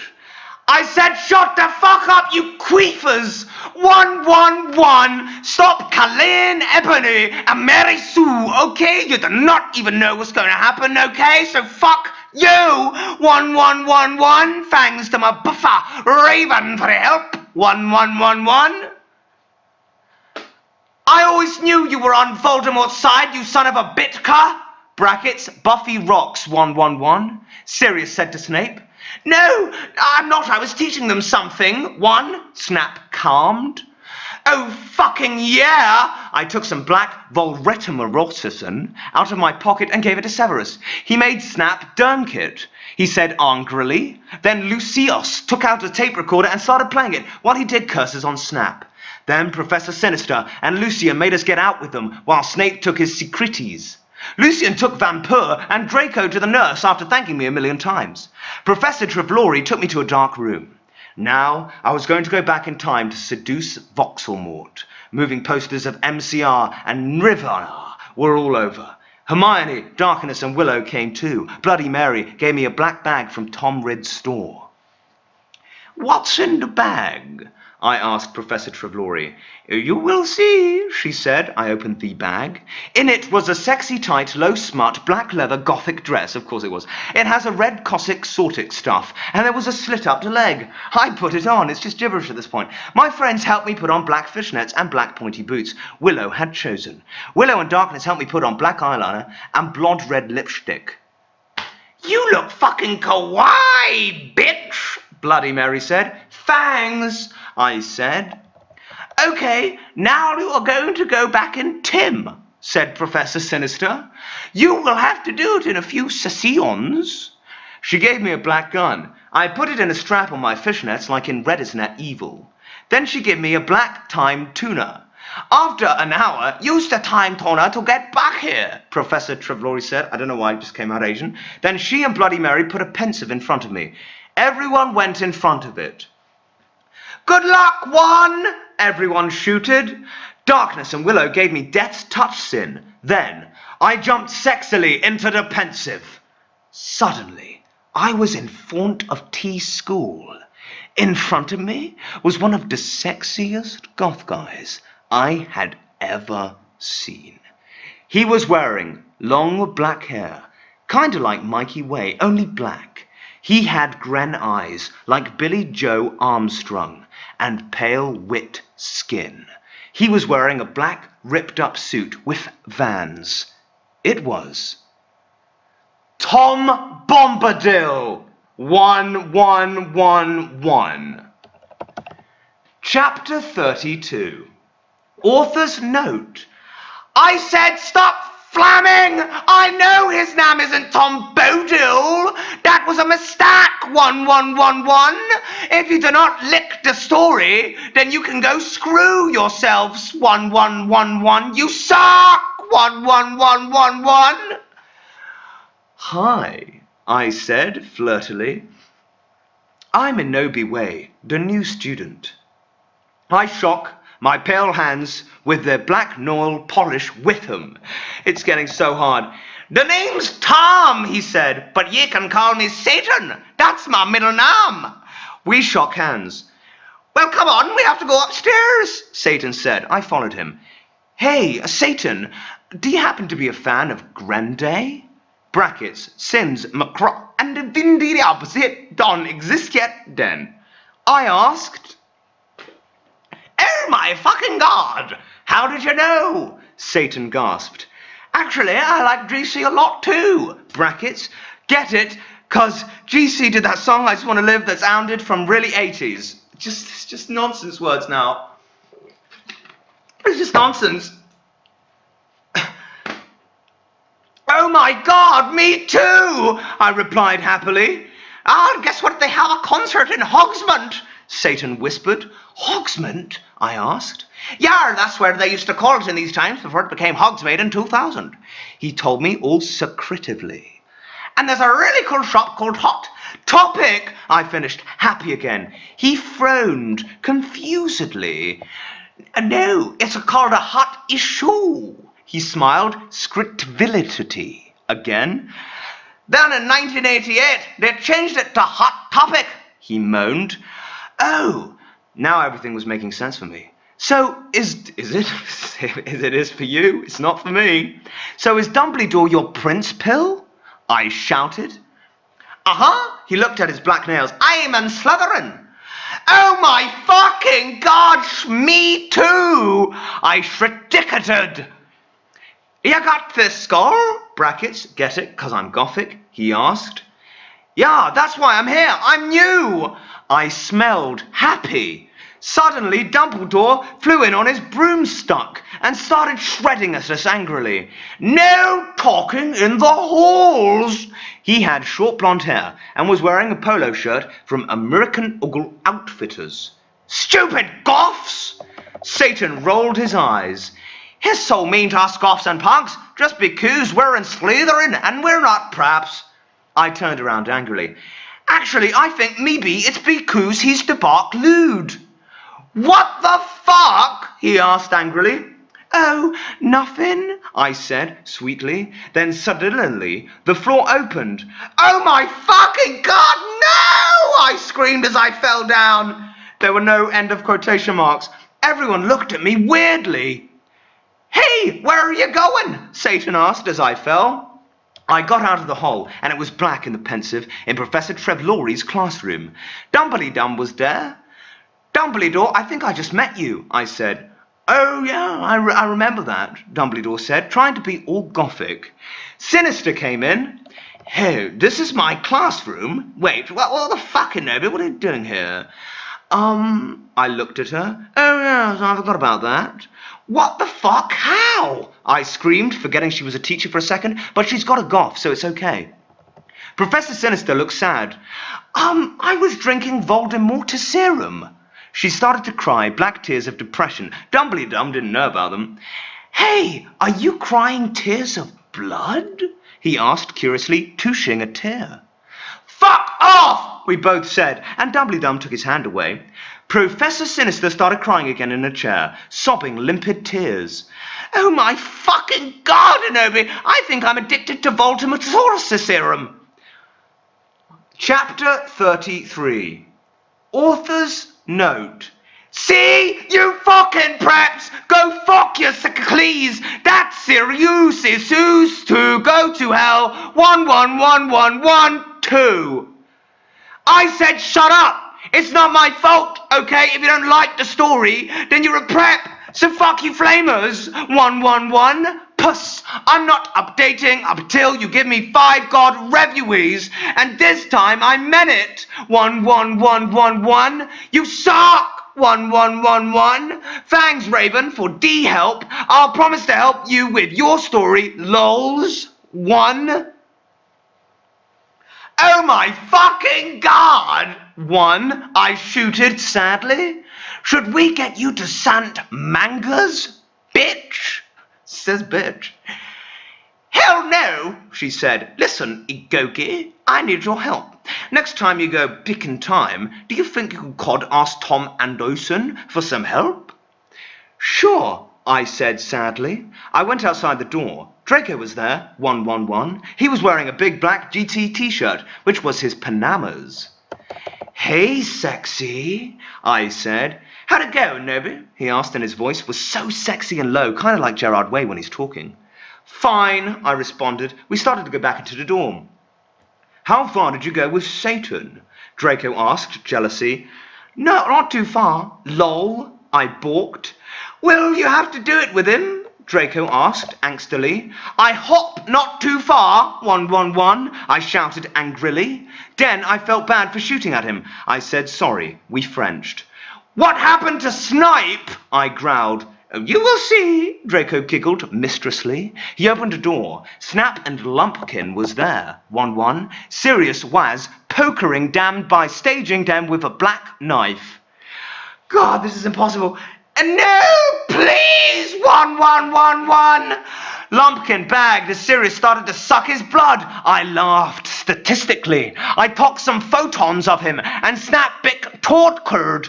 Brackets, okay, I know this is men, but think about it. People they are pedos, and Snap tried to rap them. And anyway, sadists rock. Has anyone seen Shrek Attack 3? Lols? What? We took some of Snipe's blood, then Draco and I went back to our ROMs. We sat on my gothic black coffin. My clothes were kind of dirty, so I put on a black leather outfit, fingy kinda, like a one Celine has in the underworld. Bracket, if you haven't heard of her, then fuck you, 111. I put on some black platform, high heels. Darko put on Desolation Livers by MCM. Then we started to take care of each other's clothes. I took off his shit and he had a six-pack. Lols. We started to make out like in The Grudge. He put his wetness in my you-know-what sexily. I got an orgy. Oh, Draco! 11111111. Oh my fucking god, Draco! 1111. I screamed passively as he got an eructation. I love you, Teyubari, he whispered sexily. And then we fell asleep. More like fucking Asperger's. Chapter 34. Author's note. Jesus Christ. Shut the fuck up, preps! 1111. Have you even read the story? 1-1, you are proly. I'll just preps and poses. So fuck you. 111. Thanks to Raven for the help. 1. I woke up in the coffin the next day. Draco was gone. I got up and put on a black tight sexy dress that was all ripped at the end. There was red corset stuff going up the front and the back, and it came up to my knees. There was a slit in the dress, like in Mr. and Mrs. Smith. I put on ripped black fishnets and black Stilton boots. Suddenly, Soroyas cocked on the door. I opened it. Hi, Ebony, he said. Guess what you have to come to Professor Sinister's office. Okay, I said in a depressed voice. I had wanted to fuck Draco, or maybe listen to MCR or Evanescence. I came anyway. So, what the fuck happened to Snipe and Lupin? He asked Soroyas flirtily. I fucking tortured them, he answered. What conversation is this? I fucking tortured them, he answered in a statistic way. They are in Abacazacapania now, lol. I laughed evilly. Where are Draco and Vampira? I muttered. They are excused from school today, Sodomize moaned sexily. Right now they are watching The Nightmare Before Christmas. We went into the office. Professor Sinister was there. She was wearing a gothic black dress that was all ripped all over it, kind of like the one Amy Lee wears in this pic. And she's posted a pic, but it's been deleted. She was drinking some Voxel Mortarism. She took out the pensive and the time turner. Inobe, you will have to do another session now. Also, I need you to get me to the cure for being addicted, she said sadly. Good luck. Thanks. And then I jumped into the pensive again. Suddenly, I looked around. I was in the great hall eating Count Chocula. It was morning. I was sitting next to Satan. On a table was a tall Gothic man with long black hair, pale skin, and blue eyes, wearing a suit and black Converse shoes. He looked just like Charlene Manson. I noticed he was drinking a portent. Who he? 1-1? I asked. Oh, that's Professor Slutborn, Satan said. He's the portent's teacher. Ebony? Yeah? I asked. Did you know that Marilyn Manson was playing in Hoogasmad tonight, and they're showing the exercise at the movies before that?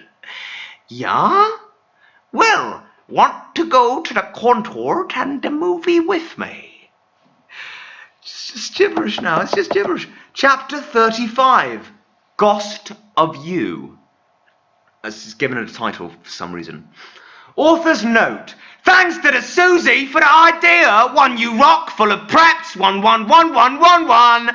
Thanks to Raven for D-help you rock girl. 1 puss. I'm not going to end the story really, son, so fuck you. 111. Oh yeah, and if you know Ebony Goffnam, please tell me, cause I need 1 for serious. 1 thanks.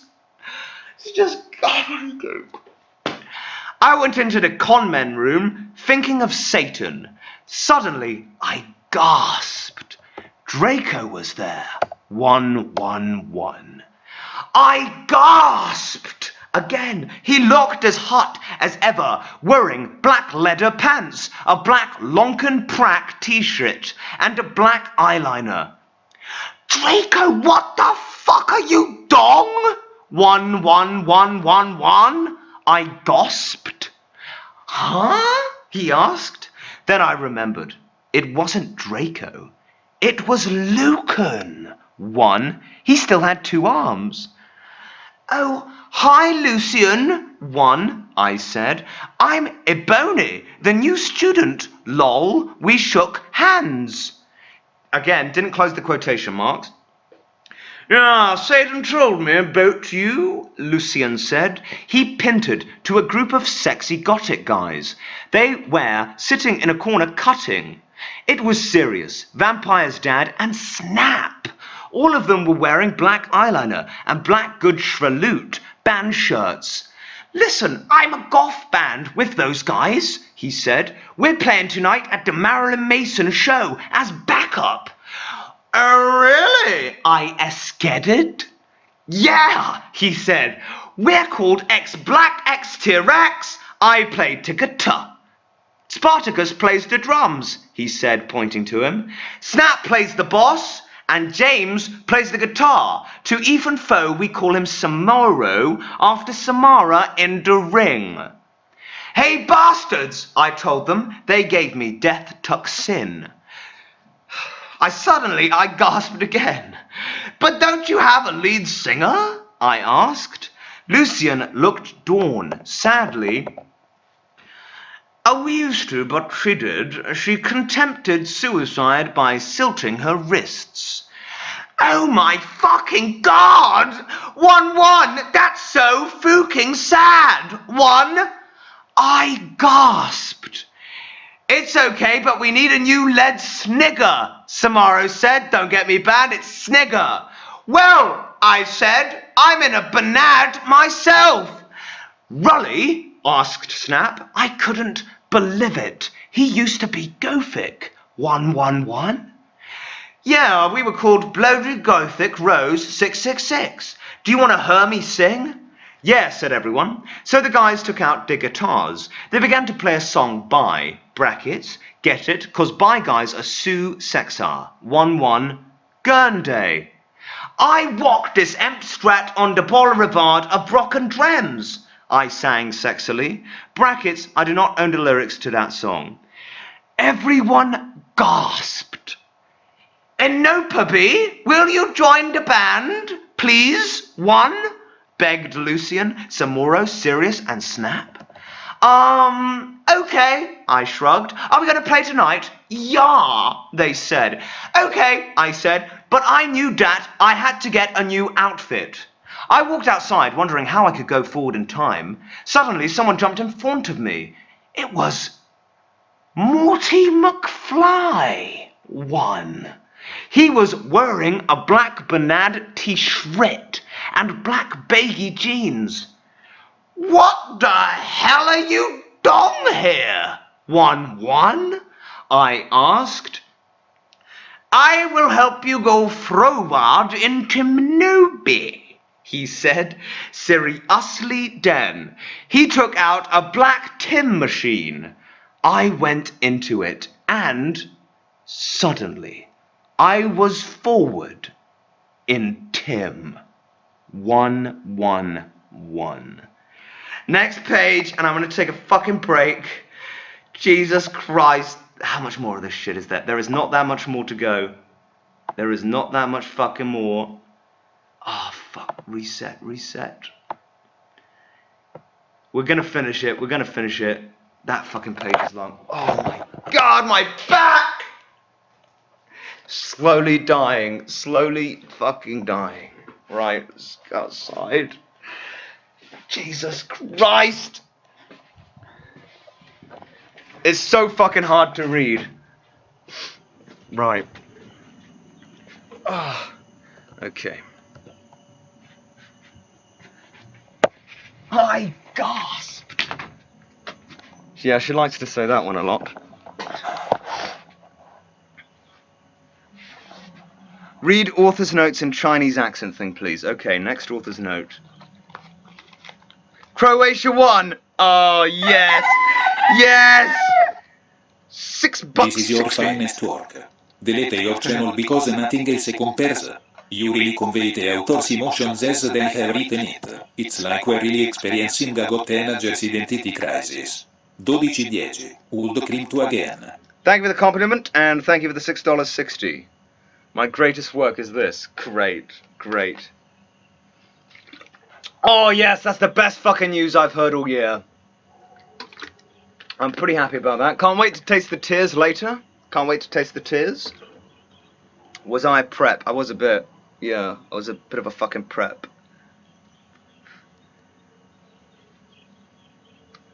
Good fucking news. I like that. Maybe you should make a YouTube video, buddy. That's such a snide remark to make. But yes, I will. One day again. I'm working on something. Get Piplad on stream? Absolutely not. Why? Because the last time he called me, live on stream, he said a bad word. So it's not going to happen. The tears are real. Just go on Twitter. Yeah, I've got to do it later. I'll do it later. Oh, wait, let's fuck it. Let's do it now. I'll read some of these out. Oh, my God.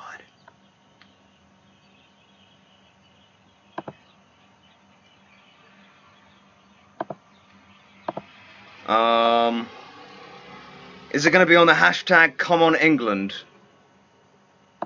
Probably not. What's the main hashtag? Someone give me a hashtag, because I'm in Thailand and it's not finding the appropriate hashtag. I forgot to promote the stream, yeah, I know. I did it intentionally, I didn't forget though. And yeah, the viewership declined, but fuck it. Yeah, it was on Twitter, not YouTube. I normally promote it on YouTube. Because sometimes people don't get the notification from Twitch.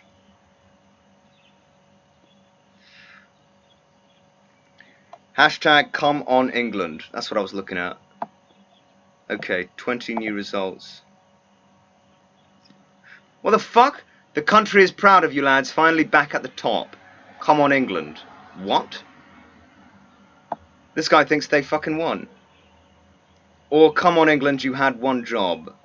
Wait, I want to see the top, not the fucking latest. Oh, fucking sweat. Sweat on the fucking mouse pad again. I can't really see anything yet.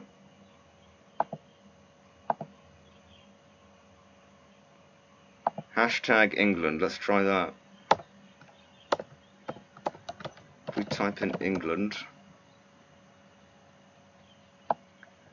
Don't really see it yet. Don't really see it yet.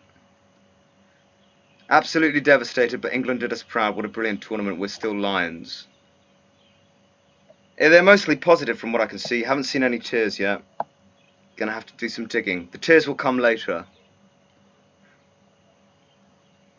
They're all just saying they're proud. Bittersweet. Bittersweet shit. I can't believe they lost. I swore. I thought they were gonna fucking win. And they fucking lost to Croatia. Amazing. Amazing. No. I know. I don't want to Google it. I want to see the tears. I want to see the Twitter tears. That's all I wanted. Am I sad they lost? No. That's what I was hoping for. Only because I was so sick of seeing the fucking meme. We're coming home. Got cocky, didn't they? Got cocky. It's backfired.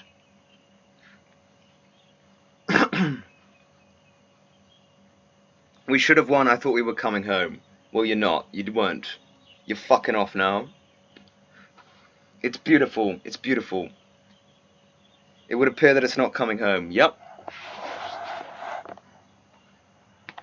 Little bit of fucking magic. Like, normally I'd be supporting them. Because I'm obviously from England. Well, half English. But they deserved it. These fucking football supporters went into an IKEA store when they beat Sweden and smashed it up, chanting, "Football's coming home." Retards. Good. They deserved it. They deserved the loss after that. It is a dead meme. Completely dead. It's literally like a 20-year-old thing. Brought back from the fucking dead. Unironically. Clown, if they had won, they would stop that it's coming home shit. Now it will start all over again. No, it won't. It won't. It's got to stop now. They can't say it anymore. After they fly back to the UK from Russia, they can't say that anymore. And that's the best thing in the world. Best news I've heard all year. Go to hashtag it's coming home. That is a good idea. I will do that. That is a very good idea. Okay. Back to Twitter. Oh, my fingers are too fucking slow. Right. It's coming home.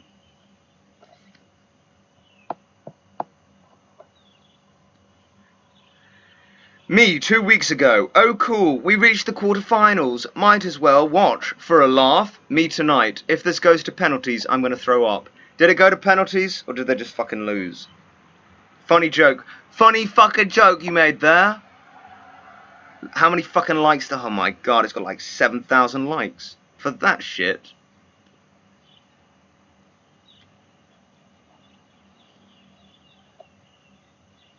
This just so unfunny. This fucking shit is so unfunny.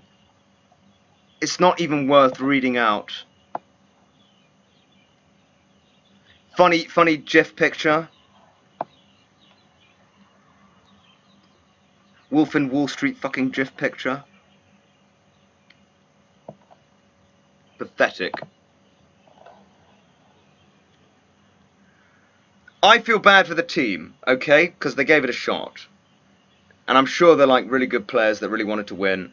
And I feel sorry for the supporters that weren't doing all these cringy fucking memes and shit. And breaking the IKEA stores, smashing them up. I feel sorry for them. But the fucking Lad Bible boys got what they fucking deserved. I saw them post this IKEA smashed up store thing like it was fucking hilarious. It's not really funny, is it? Epic humor. Stop being retarded, clown. Are you mad? Are you fucking mad? Are you mad they're lost? Lad Bible is the fucking worst.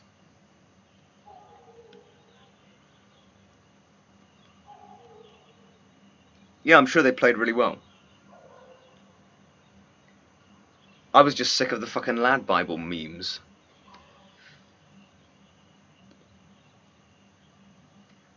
Do you think they'll do that? Do you think they'll get so enraged they take to the streets, start knocking down lampposts? I think it's possible. But even if they won, I mean, either way, they're going to smash shit up, aren't they? They win, they smash shit up. They lose, they smash shit up. We'll see. We'll see what happens. I'm sure there'll be a few reports of it. I'm unstanning you, you said GIF. Isn't that how you say it? How do you say it? GIF or GIF? I thought it was GIF. GIF. GIF. Okay, GIF. That's what they fucking do. They just take down lampposts. Oh, let's grab a traffic cone. Let's grab a fucking traffic cone, boys. Let's put it on our fucking heads and dance around. Take a selfie with a traffic cone on our heads. Lad Bible reposts 1,000 retweets. Look at this fucking mad lad with a traffic cone on his head. Funny, funny, funny. Here's a commentary video about a man with a traffic cone on his head. Come on, England! Spastics. Ruin the fucking country. Chav bastards. Saying Stan is worse than GIF. I was just reading what he wrote. Oh, right, you're having a go at him. Good, good, good. Right, shall we finish this? Let's finish this. Fucking preps. Preppy fucker. Ah, my fucking spine. How's your day, clown? Well, it was pretty good, and then I started streaming. And the first 2.5 hours were an absolute disaster. Well, you live, you learn. You live, you learn. Gotta be more prepared for streams. They can't all be fucking solid all the time. Right. I'm gonna have a massage tomorrow. A nice long fucking massage with a happy ending. By a Thai lady boy. Or even better, a child. A child. Okay, okay. Fucking. Right, let's get back into it. Right, where's the page? Where's the page? Have I read this? I've read this one already. I think we're on chapter 36. Okay. Oh, it's taking ages to load. Update 5 years later. Okay, this should be interesting. Hi everyone. There seems to be some confusion. I just logged into my account. Oh, this is a plot twist. I just logged into my account for the first time in about 5 years, and I realize I'm still getting reviews and PMs regarding this fic. I am not the author of My Immortal, and I never intended it for it to seem that way. If you look at the first chapter called Intro, I wrote in my preface, oh yeah, no, this is all fair enough. I just saw a PM with someone letting me know there are a significant number of death threats in the comments. Of course there were. I'm glad I didn't see those when I was 13. Please don't, so that even to these people who are actually bad authors. Chapter 36. Author's note, and I've got to do this in a Chinese accent, haven't I? Author's note. Aseda, stop a flaminoke. One, This is hard. I better you all probably only 70-year-olds. 111. Potasus, you're a prep. One of your non-fangs, the reverend for the hip. 111, have a fun England, girl. A 111. XXXXXXXXX666 XXXXXXX. I don't know why it says this. I looked around in a depressed way. Suddenly, I saw Professor Sinister, Bloody Mary, Socrates, and Draco. Vampire and Willow were there too. Oh my fucking god! Serious! I saw into Samaro and Snip and everyone. 11111. I can't believe Snap used to be gothic. 11111. Yeah, I know, Sirius said sadly. Oh, hey there, bitch, Professor Trelawney said in an emo voice, dunking some Volksum Morterisum. Hi, Fuka, I said. Listen, Satan asked me to go out to a gothic cornet and a movie, so I need a sexer new outfit for the date. Also, I'm playing in a gothic band, so I need an outfit for that too. Oh my Satan! 1 brackets, get it, lols, 'cause she's gothic, gasped Bloody Mary. Want to go to Hot Topic to shop for your outfit? Oh my fucking shit! Let's have a group cutting session. 1 said Professor Trelawney, who is a teacher who is now promoting cutting their wrists. I can't fucking... It's breaking me. Oh my god. Oh, fuck. Jesus Christ. I can't fucking wait for that, but we need to get some stuff first, said Willow. Yum, we need some portions for Professor Trelawney, so she won't be addicted to Volxamatorism anymore, and also some love potion for Inobi, Draco said resultantly. Well, we have potions class now, Willow said, so let's go there. We went sexily to potions class, but Snap wasn't there. Instead, there was... Cornelio Fuck! 11111? Hey, where the fuck is Dumbledore, 111? Draco shouted angrily. Shut the fuck up, 1, shooted Cornelia Fuck. He is in Asclepius now, with Snip and Lupin. He is old and weak. He has cancer. Now do your work, 111. My friends and I talked angrily.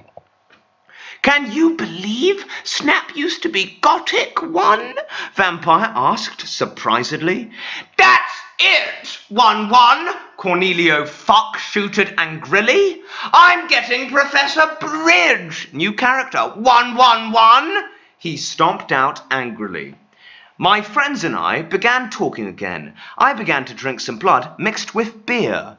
Suddenly I saw Hagrid in the cupboard. What the fuck is he doing? I asked. Then I looked at Draco. He was wearing tons of eyeliner and looked sexier than ever. Suddenly, Hagrid, what the fuck are you doing? 1-1, he shooted. I looked around. Hagrid was putting something in my glass of blood. 1-1. Darko and Vampire started to beat him up sexily.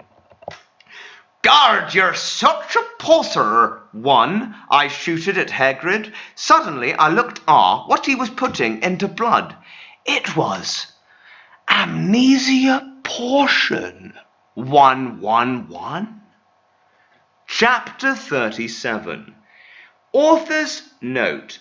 Okay, everybody, I'm going on a vacation on the 1st of July, so I'm either gonna end the fic or update it in the weeks. Thanks, 1 on yonder prep stop of plumbing, a story. Oh, 1-1 Raven, thanks for the help, goo. You see your goo after vocation. 1-1. Draco's point of view. LOL. Vampire and I chained Hagrid to the floor. Oh my fucking Satan! 1-1, Enobi said. She was so hot.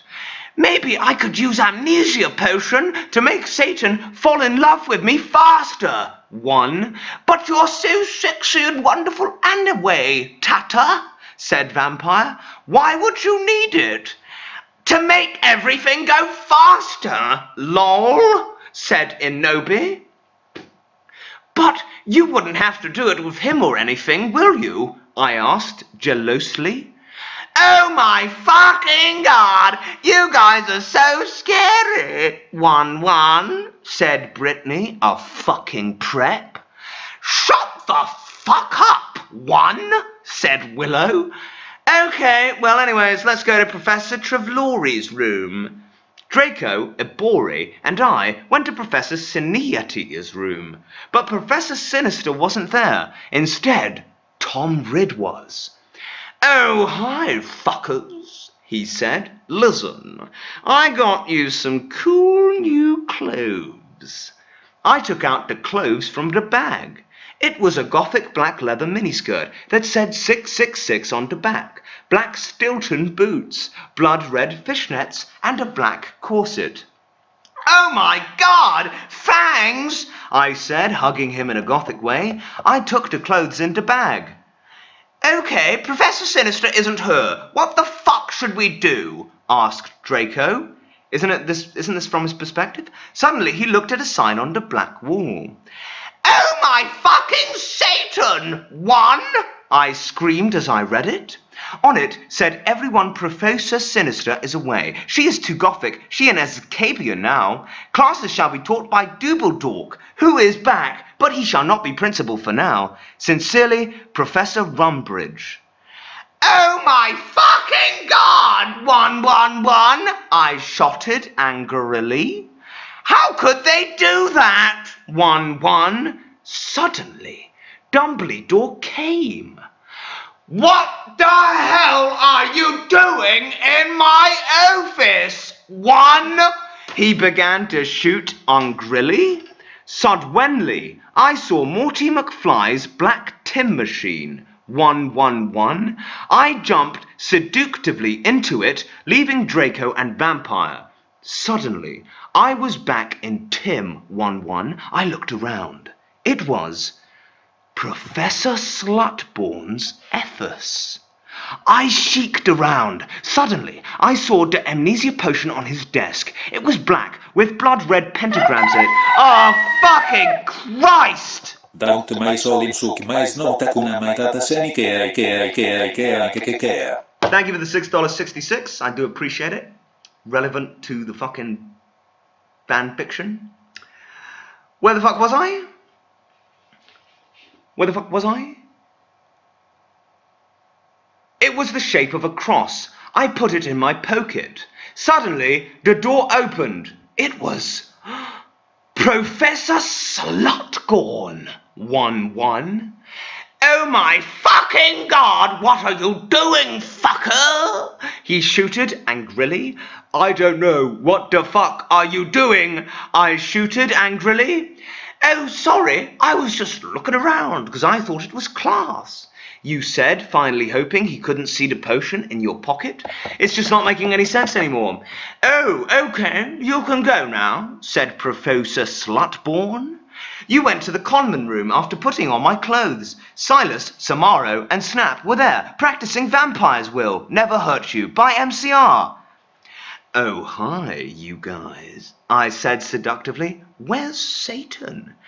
Oh, he's coming, said Sirius. By the way, you can call me Hades now. Suddenly, Satan came. He was wearing a smexy black leather Jackson, black Congress shoes, a Slipknot t-shirt, and a black tie. Okay, I will see you guys at a concert, I said, and then I went with Satan. Chapter 38. Author's Note. What does everyone think if I end the story and then I add some more to it after vocation? Oh yeah, S&D preps, stop flamming. If you do not like the story, then take my quiz, okay? Then you will see if you're gothic or not. 1111111. Gotta take that fucking quiz. Satan and I walked to his car. It was a black car with pentagrams all over it. On the license plate said 666, just like Draco's car. I went in it, seductively. Stan started to drive it. We talked about Satanism. Brackets, lols, he was named after Satan. Cutting, music, and being gothic. Oh my Satan, Gerard is so fucking hot. 1-1. Voxelmort agreed as we smoked some weed. Brackets, 'cause bye guys. Oh, fuck. $10 from Eric on a string. Do appreciate it, dude. It's very generous of you.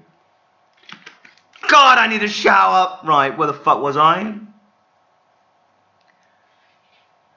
Oh my Satan, Gerard is so fucking hot. 1-1. Voxelmort agreed as we smoked some weed. Brackets, 'cause bye guys are hot. They are so sensitive. I love them. Lol goes fucks a bye guy. LOL, I decided not to commit suicide when I heard Helena, I said in a flirty voice. Hey, Satan, do you know the cure for when people are addicted to voxelmortism? Well, he thought, I think you have to drink vampire blood. Suddenly, Voxelmort parked a car behind a black movie theatre. Satan and I walked outside. We went into the movie theatre. We there showing The Exorcist. In it, a boy and a girl were doing it. Suddenly, a serial killer came. Lol. Satan and I laughed at the blood, 'cause we're sadists.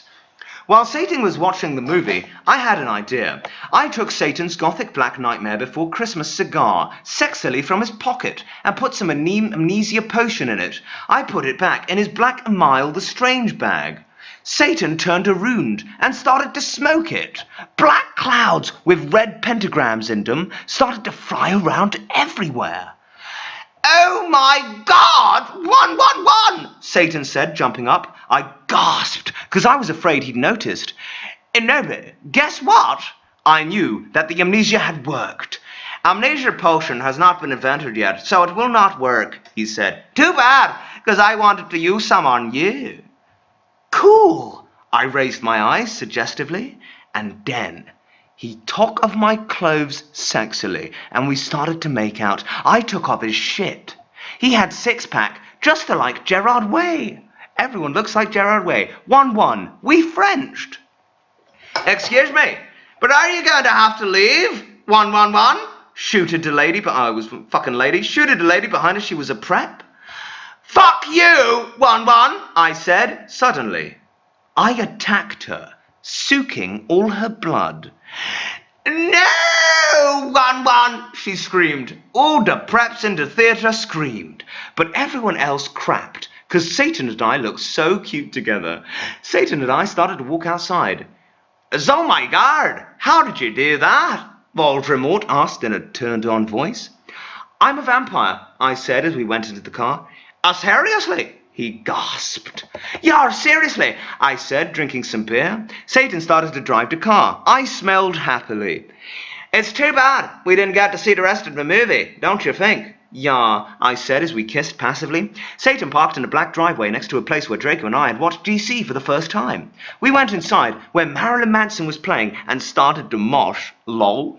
Anti-people now, you've gone too far, Jesus Christ, superstar. 111, screamed Marilyn on the stage, wrong fucking voice. We did the devil fingers. I started to dance really close to Satan. He was so schmexy, one. He looked at me all emo with his gothic red eyes, and he looked exactly like Mikey Way. I almost got an organism, one. Suddenly, Marilyn Manson stopped singing. I would like to peasant X Black X Tier X 11, he said. I ran on stage. Lucian, Samero, Snap, and Hades were there. They started to play their instillments. I got on Stag.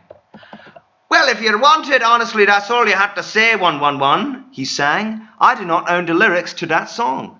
My voice sounded like a pentagram between Amy Lee and a girl version of Gerard Way. Everyone clapped. Satan got an eructation. I'm not okay, one, I sang finally. Suddenly, Lucian started playing the song wrong by mistake. Oh my fucking God, one, yielded James. What the fuck? Whoops, I'm sorry, said Lucian. You fucking asshole, one, James shouted angrily. You guys are such prebs, one, Snap said. Come on, it was a mistake, one. Yeah, it's not his fault, one, said Sirius. No, he ruined the fucking song, one, yelled Samaro. You guys stop! One, I shitooed angrily, but it was too late. They all began to fight. Suddenly, Samaro took out his niff. Oh my fucking God, no! One, shouted Lucan, but it was too late. James tried to shoot off his arm. And then I jumped sarcastically in front of the bullet. One. No! One, yielded everyone, but it was too late. Suddenly everything went black. Chapter 39. Disclaimer. I do not own the HP series, and I am not the real XXX Bloody Wrists 66XXX. Author's note. I am an extremely immature, pathetic, idiot girl. I know. Out of boredom, I cracked this girl's passy for fun. And it took less than 8 minutes to do it, too. And we'll probably get in a shitload of trouble, which I probably deserve, because I'm being a troll right now. Meh. Backtracking. And I present to you my crappy part in this story. Brackets, and take note, I haven't even finished reading this fic yet. But instead, skip over to skim chapter 38. Flame, laugh, do whatever you want. Preps, it's her. I, the American retail-wearing British vampire Sue, coughed up blood. Satan kneeled down beside me. No! Don't die! I gave him a rueful smile. I'm sorry, it's something I had to do to fulfill my duty as the noble Gothic Mary Sue. Satan sobbed. I love you, Anobi. I love you too. I'll see you in hell, I mumbled, already finding my surroundings fading to black. Bloody Mary Smith suddenly popped into the room for no apparent reason. She frowned when she realized the room was oddly quiet, but at the sight of Anobi's lifeless body, she screamed. Her face became pale with horror. She screamed for the Heeders, Dumbledore, McGoggle, and every single Gothic person she could think of. Suddenly, a glow started to surround the body of Ebony. Everyone stared in shock. Her body started to lift ever so slowly, and then, to everyone's shock, it started to incinerate. When everyone realized what was happening, they rushed over to try to rescue the body, but it was too late. The Sioux became nothing more than a pile of ashes. A loud resounding of everyone bellowing, "No!" filled the room. A flash of white light from the ashes then started to bounce around the room. Everyone cowered in fear and were temporarily blinded. When it was all over, things changed. All the silly goth clothes dropped from everyone's bodies, brackets, and I will refuse to explain how the hell that happened. And, in their place, clothes the characters would normally wear in canon appeared on their bodies. When everyone got over the shock of becoming free of the Gothic power, everybody cheered. Everyone started singing, "Ding dong, the Sioux is dead." Well, that is, until all the Harry Potter characters realized the true implications of becoming more canon-like again. All the characters who were supposed to be dead fell to the floor, their bodies clothed and lifeless. Harry and Voldemort started dueling. On the left side of the two, the battle of the light side and the dark side were reaching a climax. And, because the replacement author also likes to screw around with canon, Draco and Hermione fled the scene and got married. Meanwhile, down in hell, Ebony shed a single tear because of her current situation, a situation that would live on for all eternity, or at least until the end of fanfiction time. She lost it all, but she knew she had to remain strong. Nothing would ever break her down. She looked down over her pale body and frowned. "Where are my emo clothes?" she asked herself in confusion, and then it occurred to her. For a shirt, she was wearing a bright pink polo with a little seagull on the right or left, I can't remember, side. Below that, she was wearing a denim miniskirt with the destroyed look on it. Paired underneath that skirt were leggings with a little moose at the bottom. And then Ebony realized on her shoulder she was carrying a pretty bag with an eagle on it that said, "Live your life," written all over the bag. Ebony suppressed the urge to scream. Here she was decked out in clothes, prepped to the extreme, wearing stuff from Abercrombie and Fitch, American Eagle, and Hollister.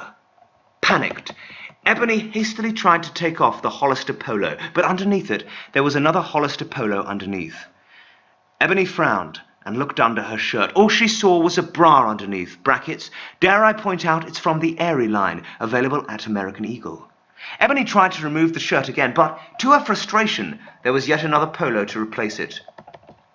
This is unlogical and does not make any sense! Ebony bellowed out to the gare. She failed to see the irony in her statement, how hypocritical her words were, seeing as she was practically calling the kettle black here. Ebony slit her wrists and mumbled to herself, "Oh my God!" End crap fic. Author's note.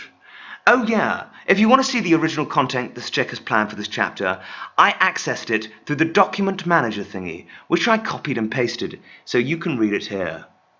And it's back. Author's note. Shut the fuck up, preps! Get a lift!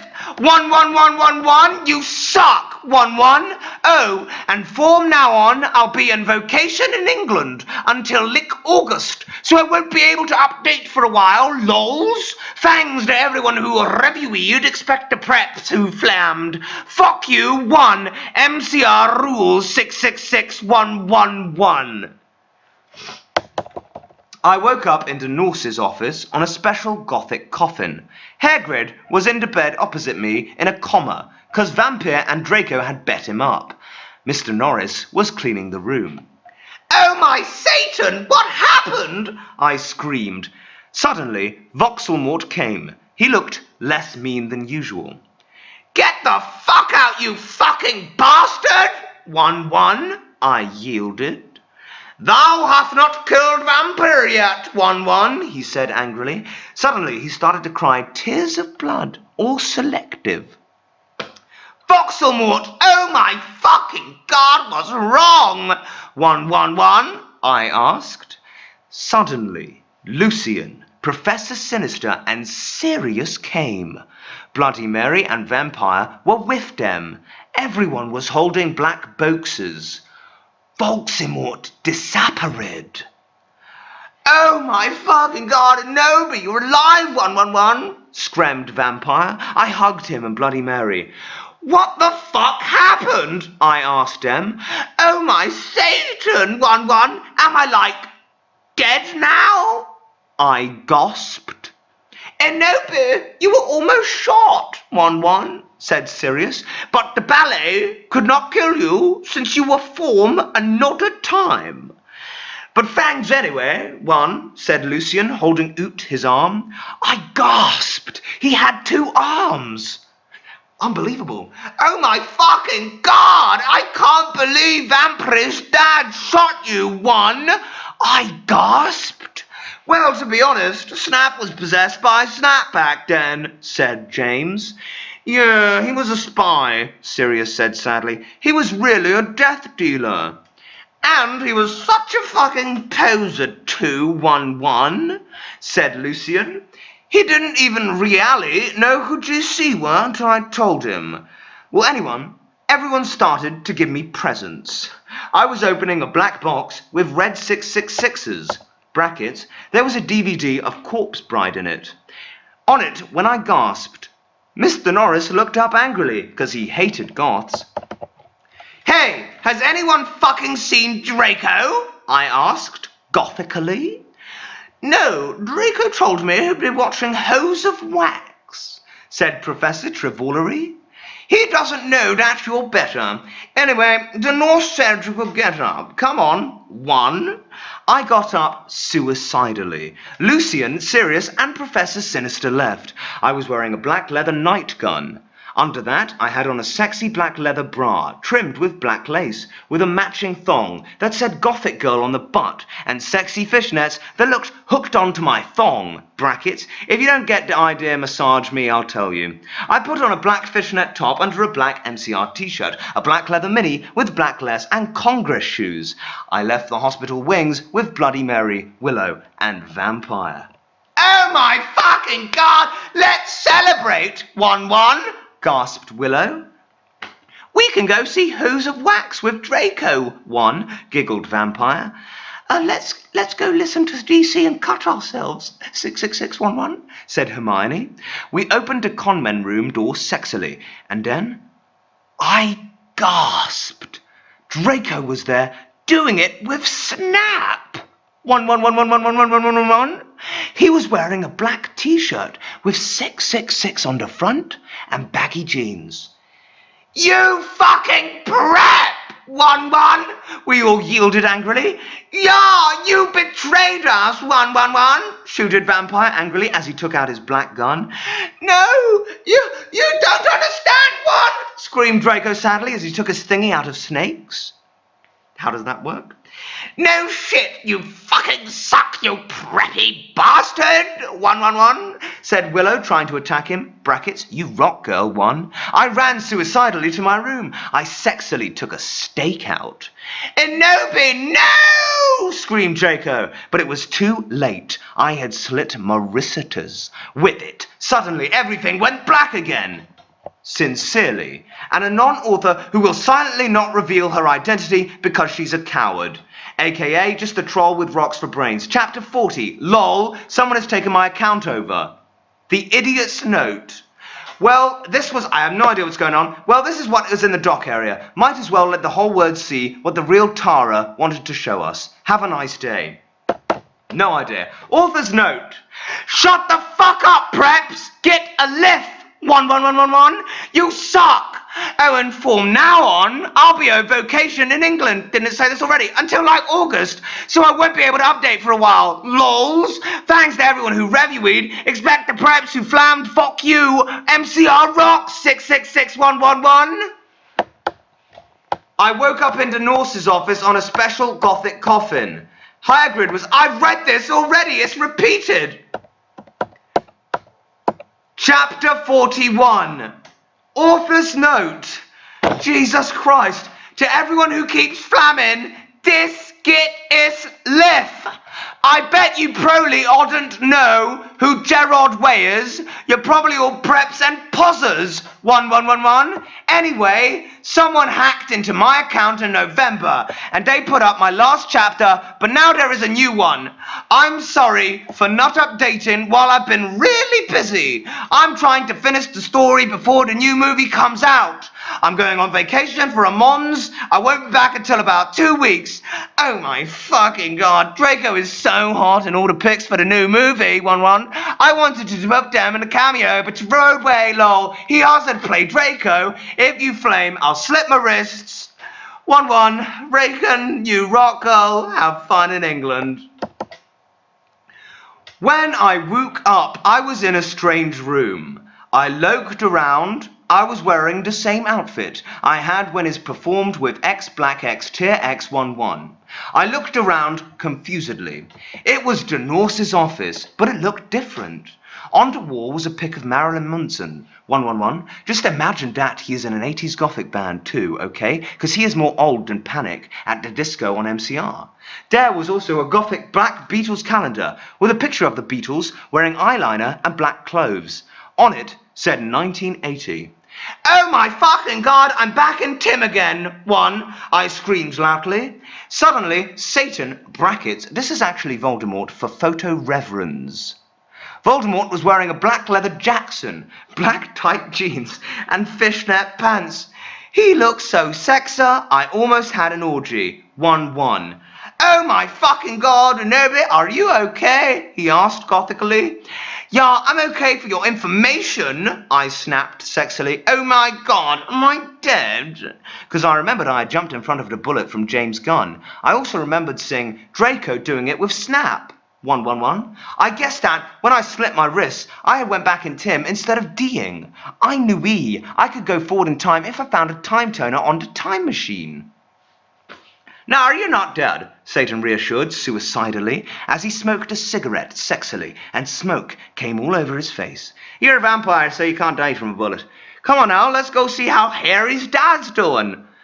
I knew that the real reason I didn't die from the ballet was because I was from the future. "What the fuck? James almost shot Ludicrous," I said in Dialgali. I knew that James had really been possessed, but I didn't want him to know I knew. "Yeah, I know, but he had a headache. He was under a lot of stress," Satan reasoned evilly. "I guess that's okay," I said, because James hadn't really shot Lucian. Also, I knew that Lucian would now have 2 arms instead of 1. I walked seductively out with Satan. Suddenly, I saw a totally sexy gothic bi guy. He had blacked blonde hair with black streaks up to his ears, and he was wearing gothic black liner. A black Green Day shirt, brackets, it showed Billy Joel with blonde hair since he was in the 80s. Black Congress shoes and black baggy pants. He walked in all sexily like Gerard Way in the video for I Don't Through You Like I did yesterday, and you could see a black tear on his face, like the women in the video. "Hey," he said, all quietly and gothically. "Who the fuck is that?" I asked angrily, because I did not know him. "This is Hedwig," said Voldemort. "He used to be an ex-Black T-Rex too, but he had to drop out because he broke his arm." "Hey, Hedwig," I said seductively, even though I was not trying to be. "Lord, hi, Ebony," he answered, but then he ran away because he had a magical hair of creature. He was humming Welcome to the Black Parade under his breath. Brackets, I know that is not 80s, but pretend it is, okay? "Bye," I said, all sexily. "That was Hedwig. He used to be my boyfriend, but we broke up. He's fucked now," Satan said sadly, looking at his black nails. "Oh my fucking god, I can get you back together," I said, fingering something I didn't know was in my pocket. A black cute is what we aim for Cydio iPod that I could take videos with, brackets. Does anyone else know about them? They kick ass. "Okay, you could forget about class for now, Hedwig. I'm going to show you something great." I led them to the Great Hall. "Come on, you guys." Lucian, James, Sirius and Snake were all in the Great Hall. Lucian wouldn't talk with James because he had tried to shoot him. "Go fuck yourself, you fucking douche," he shouted at him. "Draco is never going to be friends with Vampire now." "Yeah, go fuck yourself, Severo," Snape asked, but I knew he was lying because it had been his fault. James had almost shot Lucian. "Be quiet, you guys," I said sexily. My plan was working out great. Now I could make Voldemort good without doing it with him. Now Vampire's dad would never die, and, "Okay, Satan and Hedwig, you guys can start making out," I said, and I started to film them with the iPod. "Cool," said Sirius, as Voldemort and Hedwig started to make out sexily. He's fucking an owl. We watched as today started to take each other's clothes off sexily. Samero, Sirius, Snape, and Lucian all watched because they were probably bi, but I knew Snape was bi. "Oh my fucking god! Voldemort! Voldemort!" screamed Hedwig as his Glock touched Voldemort's. But suddenly, everything stopped as the door opened and in came Dumbledore and Mr. Norris. Chapter 42. I think this is the last one. Author's note. "Oh my god, a new book is coming out really soon. I can't wait. I think that Snap will really be the same person as Voldemort because they are both half-blood, so that will explain why he killed Dumbledore and he hated Harry. And then Harry will have to commit suicide, so Voldemort will die, because he will really be a Horcrux. 111. Oh my god, I hope Draco and Harry get together. It will be so schmexy, won't it? If they don't, JKR is homophobic. Thanks for the help with facts. Medusa, you rock." I sat depressedly in Dumbledore's office with Hedwig, Satan, James, Sirius, Snap, and Lucian. Dumbledore was sitting in front of us cruelly. He looked more young than he did in the future. He had taken the iPod away and was now listening to a shitty Avril Lavigne song. "What the hell is this anyway?" he cackled meanly. I hope he didn't find out I was from another time. "Well, you don't blame Ibony, you jerk," Satan said. "Yeah, seriously, she was just trying to get Satan and Hedwig back together," Sirius said deviantly. Be quiet, you Satanists! Dumbledore cackled. If you're lucky, I'll probably send you all to Azkaban. That will teach you to copulate in the Great Hall. He changed the song on the iPod to an NSYNC song. Suddenly, I noticed something strong about the iPod. It was slowly chonging. Dumbledore didn't notice. You fucking... Oh my God! Russian Alright. voice, please. You, gotta wait for some text. Fat pig, fat pig, fat pig, fat pig, fat pig. Vodka, vodka, vodka. Fat pig, fat pig. You fucking buzzer, I muttered. I bet you've never heard of GC, James said.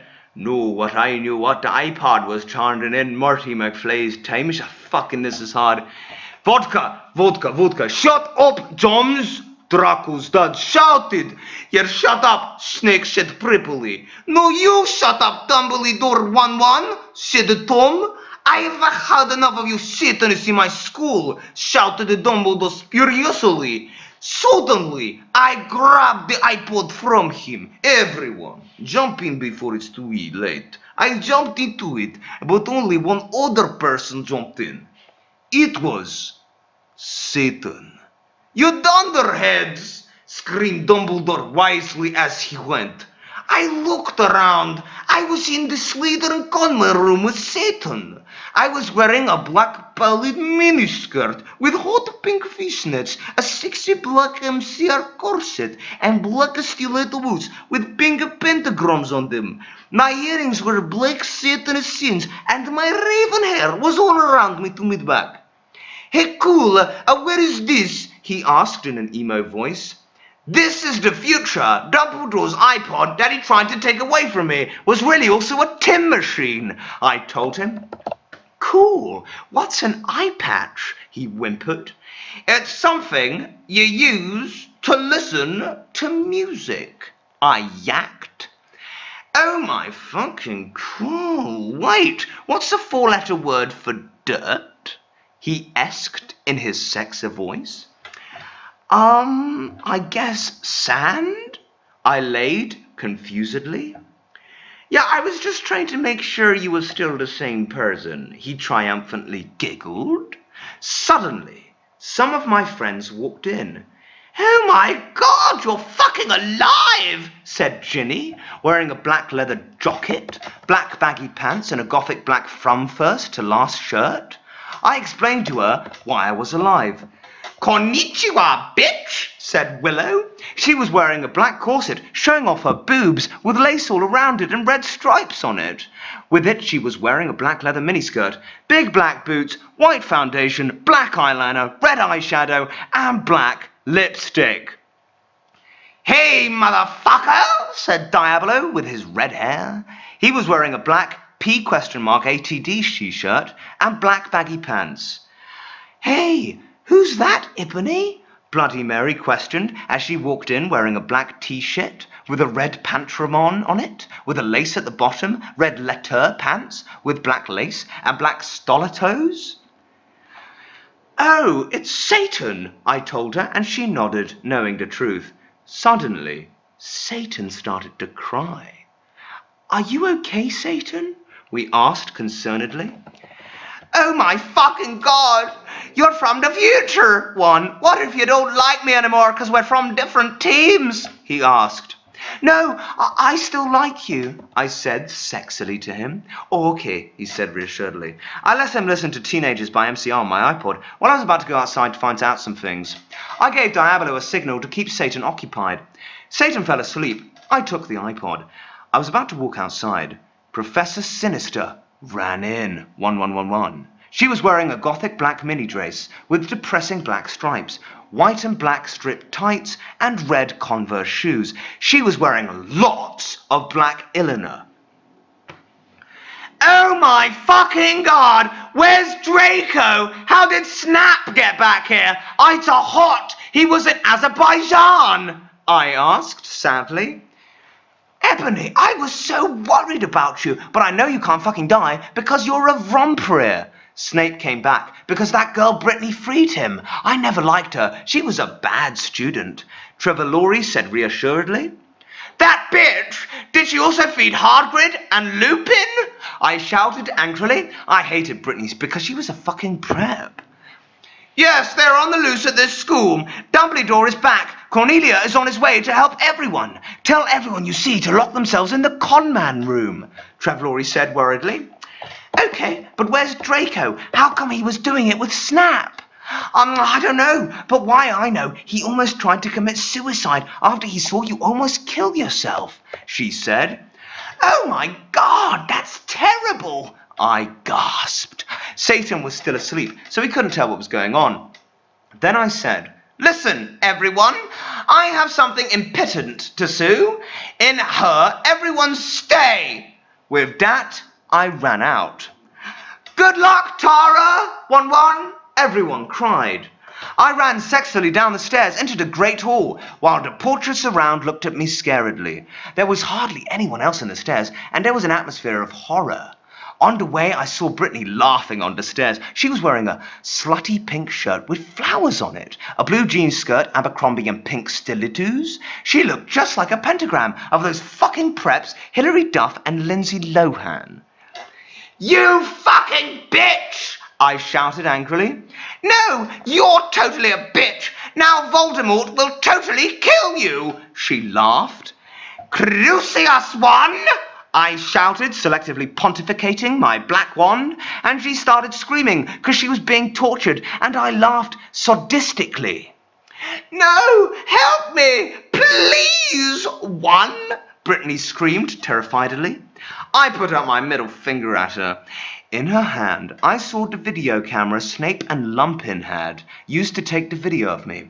I put the tape of Voldemort doing it with Hedwig on it. Then I continued to round down the stairs with the camera. When I had reached the Great Hall, I saw Vampire Potter.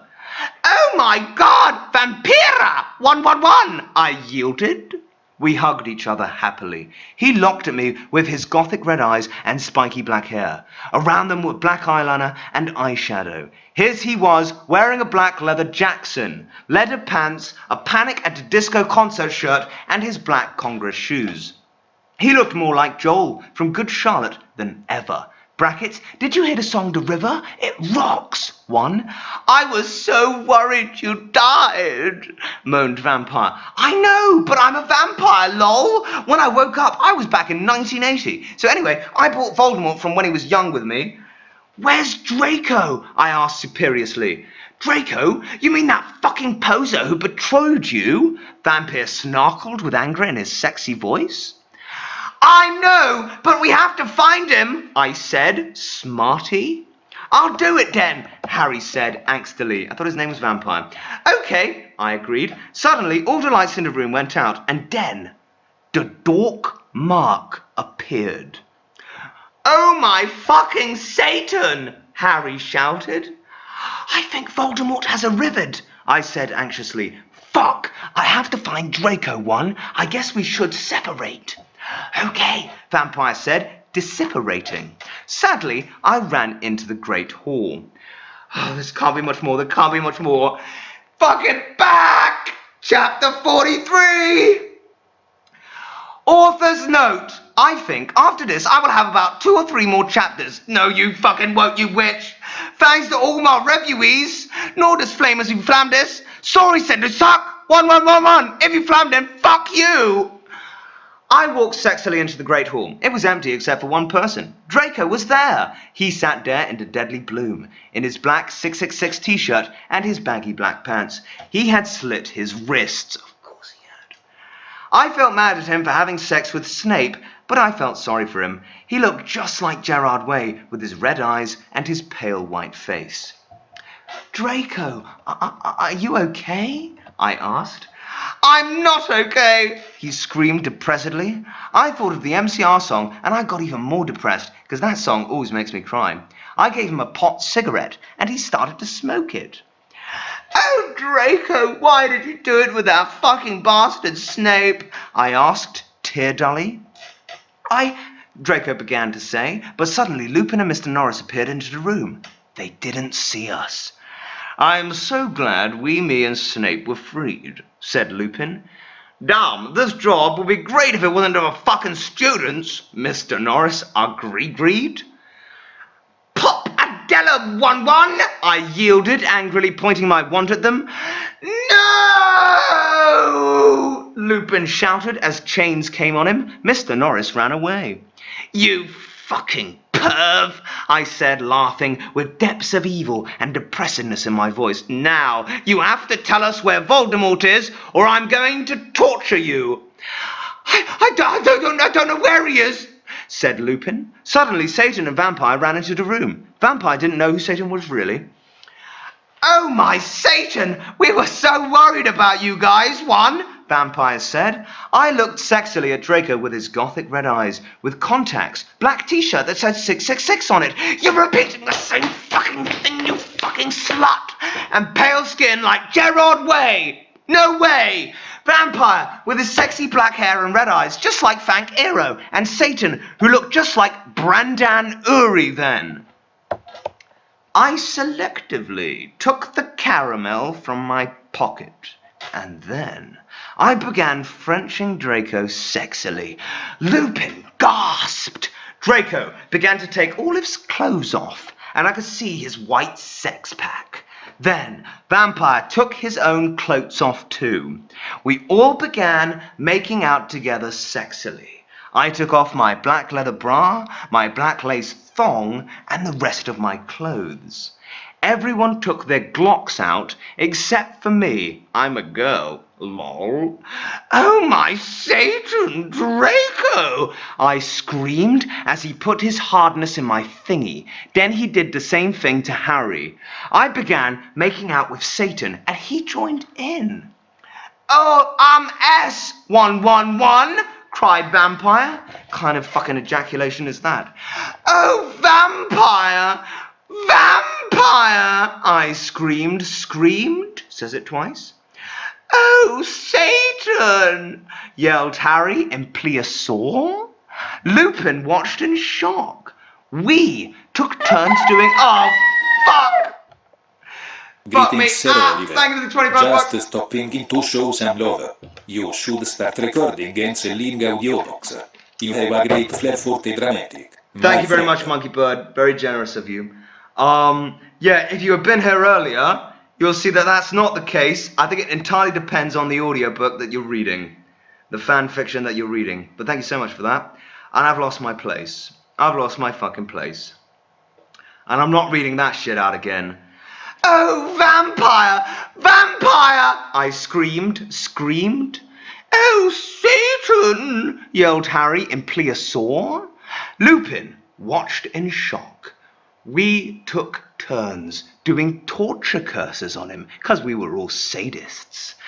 Suddenly, our big black car that said 666 on the license plate flew straight through the windows, and Snap was in it. 1-1. Chapter 44. Please be the last fucking one. Author's note. Well, I have nothing to say, but every time stop glamming, okay? If any gothic people are reading this, then you rock. Oh my god, I still can't wait for the movie. Tom Fleeton is so hot. Lol. I hope Harry will become gothic cause my friend told me he is really emo in this book. Oh my fucking god. I'm leaving W pretty soon. Can't wait. This will probably be the last chapter until I come back. Never come back. Die in a fire. That's my car, shouted Draco angrily. But suddenly it was revealed who was in the car. It was Snape.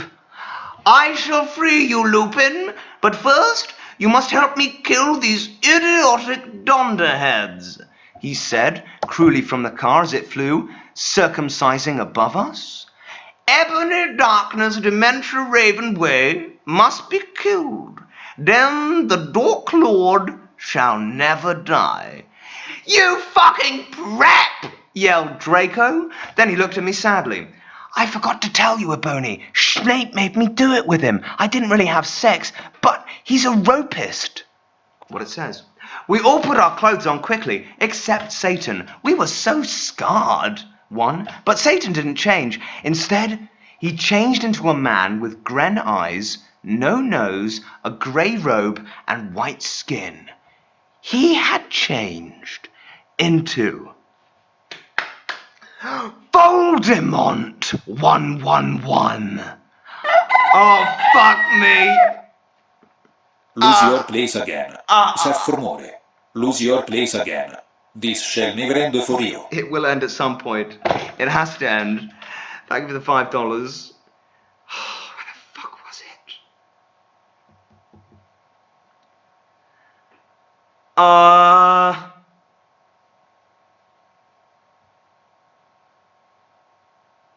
We all put our clothes on quickly, except Satan. We were so scarred. 1. But Satan didn't change. Instead, he changed into a man with gren eyes, no nose, a grey robe, and white skin. He had changed into Voldemort 111. I knew who thou were all along, he cackled evilly and sarcastically at me. Now I shall kill thee all. Thunder came into the room. No, please don't kill us, pleaded Vampire. Suddenly, Willow, Bloody Mary, Diabolo, Ginny, Dracula, Fred and Gorge, Hagrid, McGonagall, Dumbledore, Sirius, and Lupin all ran in. What is the meaning of this? Dumbledore asked all angrily, and Voldemort locked away. Brackets, because Dumbledore is the only wizard he is scared of. He did a spell, and suddenly his broomstick came to him sexily. Voldemort flew above the roof evilly on his broomstick. Oh my goth, Slugborn gasped. Brackets, get it, because I'm gothic. The Dark Lord shall kill all of you, then you must submit to him, Snape ejaculated menacingly. You fucking preppy fags, Sirius shouted angrily. I know a 4-letter word for dirt. Cruciatus! That is not 4 letters, screamed Harry, but the sparks from his wand only hit Draco's car. It fell down. Snap quickly crawled out of it and picked up the Sidio camera. Get some fucking water. Ah, my fucking back. Oh my fucking God, one, I cried. Because the video of me in the bathroom, the video of me dong it with Draco, and the video of Satan doing it with. Absolute gibberish. If you kill me, then these Sidios will be shown to everyone in the skull. Then you can be just like that gothic girl, Paris Hilton. He laughed meanly. No, I screamed. FYI, I have the picture of you doing it with Lupin. 1-1. What's she talking about? Lupin slurped as he sat in chains. I saw she's going to show everyone the picture, Harry shouted angrily. Shut up, 111, Lumpkin roared. Foolish ignoramuses, yielded Voldemort from his broomstick. Thou shalt all die soon. Think again, you fucking muggle poser, Harry yelled, and then he and Diabolo and Navel both took out black guns. But Voldemort took out his own one. You guys are in a Latin standoff. 111, I shouted desperatorily. Echo Neville's wand, cried Voldemort, and suddenly Neville's wand was in his hands. Now I shall kill thee all, and Evona you will die. He made lighting come all over the place. Save us, Ebony! Dumbledore cried. I cried sexily. I just wanted to go to the conmen room and slip my wrists with my friends while we watched Shark Attack 3 and Saw 2 and do it with Draco. But I knew I had to do something more impotent. Abracadabra! 11111. I shooted. I think this is the end. That's it. It's over. It's finished. She never finished it. That was as far as she got. That is the fucking end. Oh my God, my back. There are no more chapters, no more exist, unless you can fucking find it. What an abrupt fucking ending, but that is absolute, that is it. I'm never doing that again. Ah, my fucking spine. See, I told you I would finish it. No more, no more. I've read three books. How's my voice? Pretty much dead. Pretty much exhausted, as per usual. I have a couple of cigarettes. I'm not for the Garfield one isn't good. It's pretty shit. There's 3 chapters left. I don't see them here. You'll have to link me them. I don't believe you. I'm not reading it again. It's fucking over. My spine is fucked. I'm bending over to read this shit. And I'm staying in this crooked Ricky Berwick position.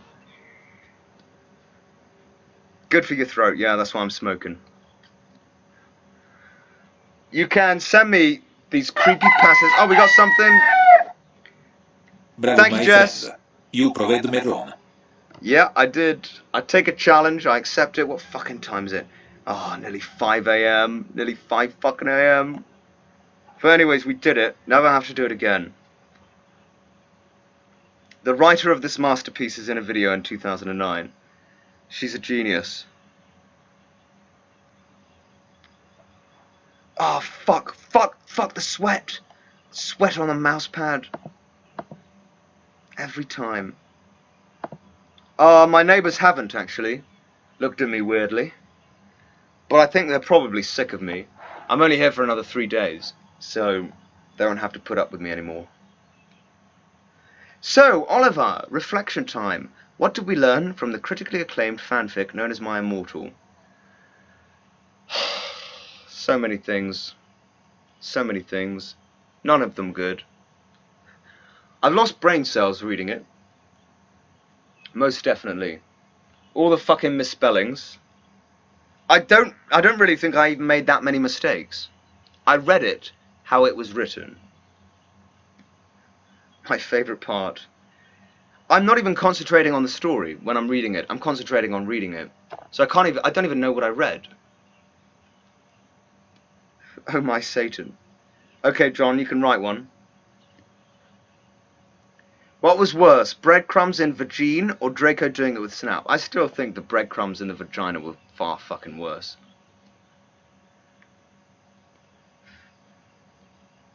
Reading it out was kind of like cutting your wrists in a way. She cut her wrists a fucking lot. Oh, we got something. Read it in an Italian voice. What, all the THX. fucking way through? Thank you for the $5. I don't think I'm going to do that. Yeah, the breadcrumbs thing was disgusting. What really made me sick was the eggs. That was just really gross to me and vile. Eggs. How did you feel about the part about fucking preps? Any thoughts on this critical dialogue? It got so repetitive. She said the same things over and over. Okay, she describes what she's wearing all the fucking time, so there's that. But she always wears the same thing. She never changes her fucking clothes, or she's got the same fucking outfit for all occasions. Pointless, absolutely pointless. Do you think this person was serious or this was a joke? I think it was serious. I think maybe, possibly, it started off serious, and then she wanted to make it out like a troll, and she started to backtrack. Because if you read it, the style of writing actually changes a lot. Now, obviously, there are lots of spelling mistakes in the first, I don't know, third of the story, if you can call it a story. And then the spelling mistakes come so apparent in the second third that it's almost like a troll. And obviously there are spelling mistakes in the first part, I can't even think properly. But nowhere near as frequent as in, you know, the next part.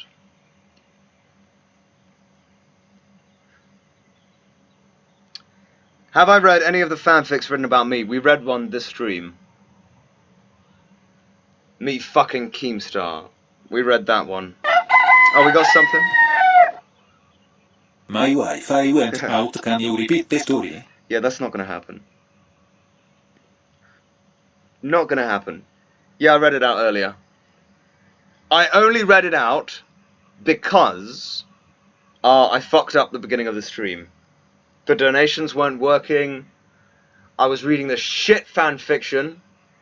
That was just boring. It was just really boring. Recommended it to me by someone. And, of course, because the donations were working, nobody could stop me. So I just kept going for the best part of an hour and a half. And then we read another fan fiction, Garfield fan fiction, which was also shit. So now I have to pre-read the fan fictions before I do them.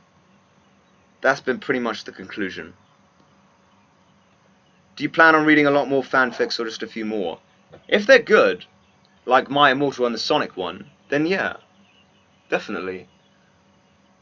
But I think I'm beginning to see that I feel like those are very few and far between. Like they're rare.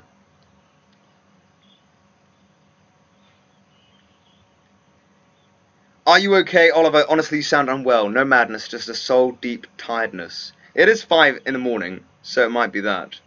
I'm gonna end the stream in a second. And I'll promote the stream for next time. Because I didn't promote it from YouTube this time. So we got low viewership, and then I fucked up. Here's the link to some of the collaborators of this fanfic.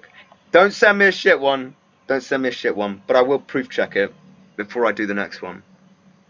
Do I think the Sonic one was real? I do. I do. Yeah, don't worry about it, Monkey Bird. You can catch the recording if you want, if you really, really, really want to, but of course it's far better to listen to it live. Yeah, there's always a plus side. At least there weren't many people here to see me fuck up. In fairness, it was only half my fuck up. The other half of the fuck up belonged to the chat. I'm sorry, but it did.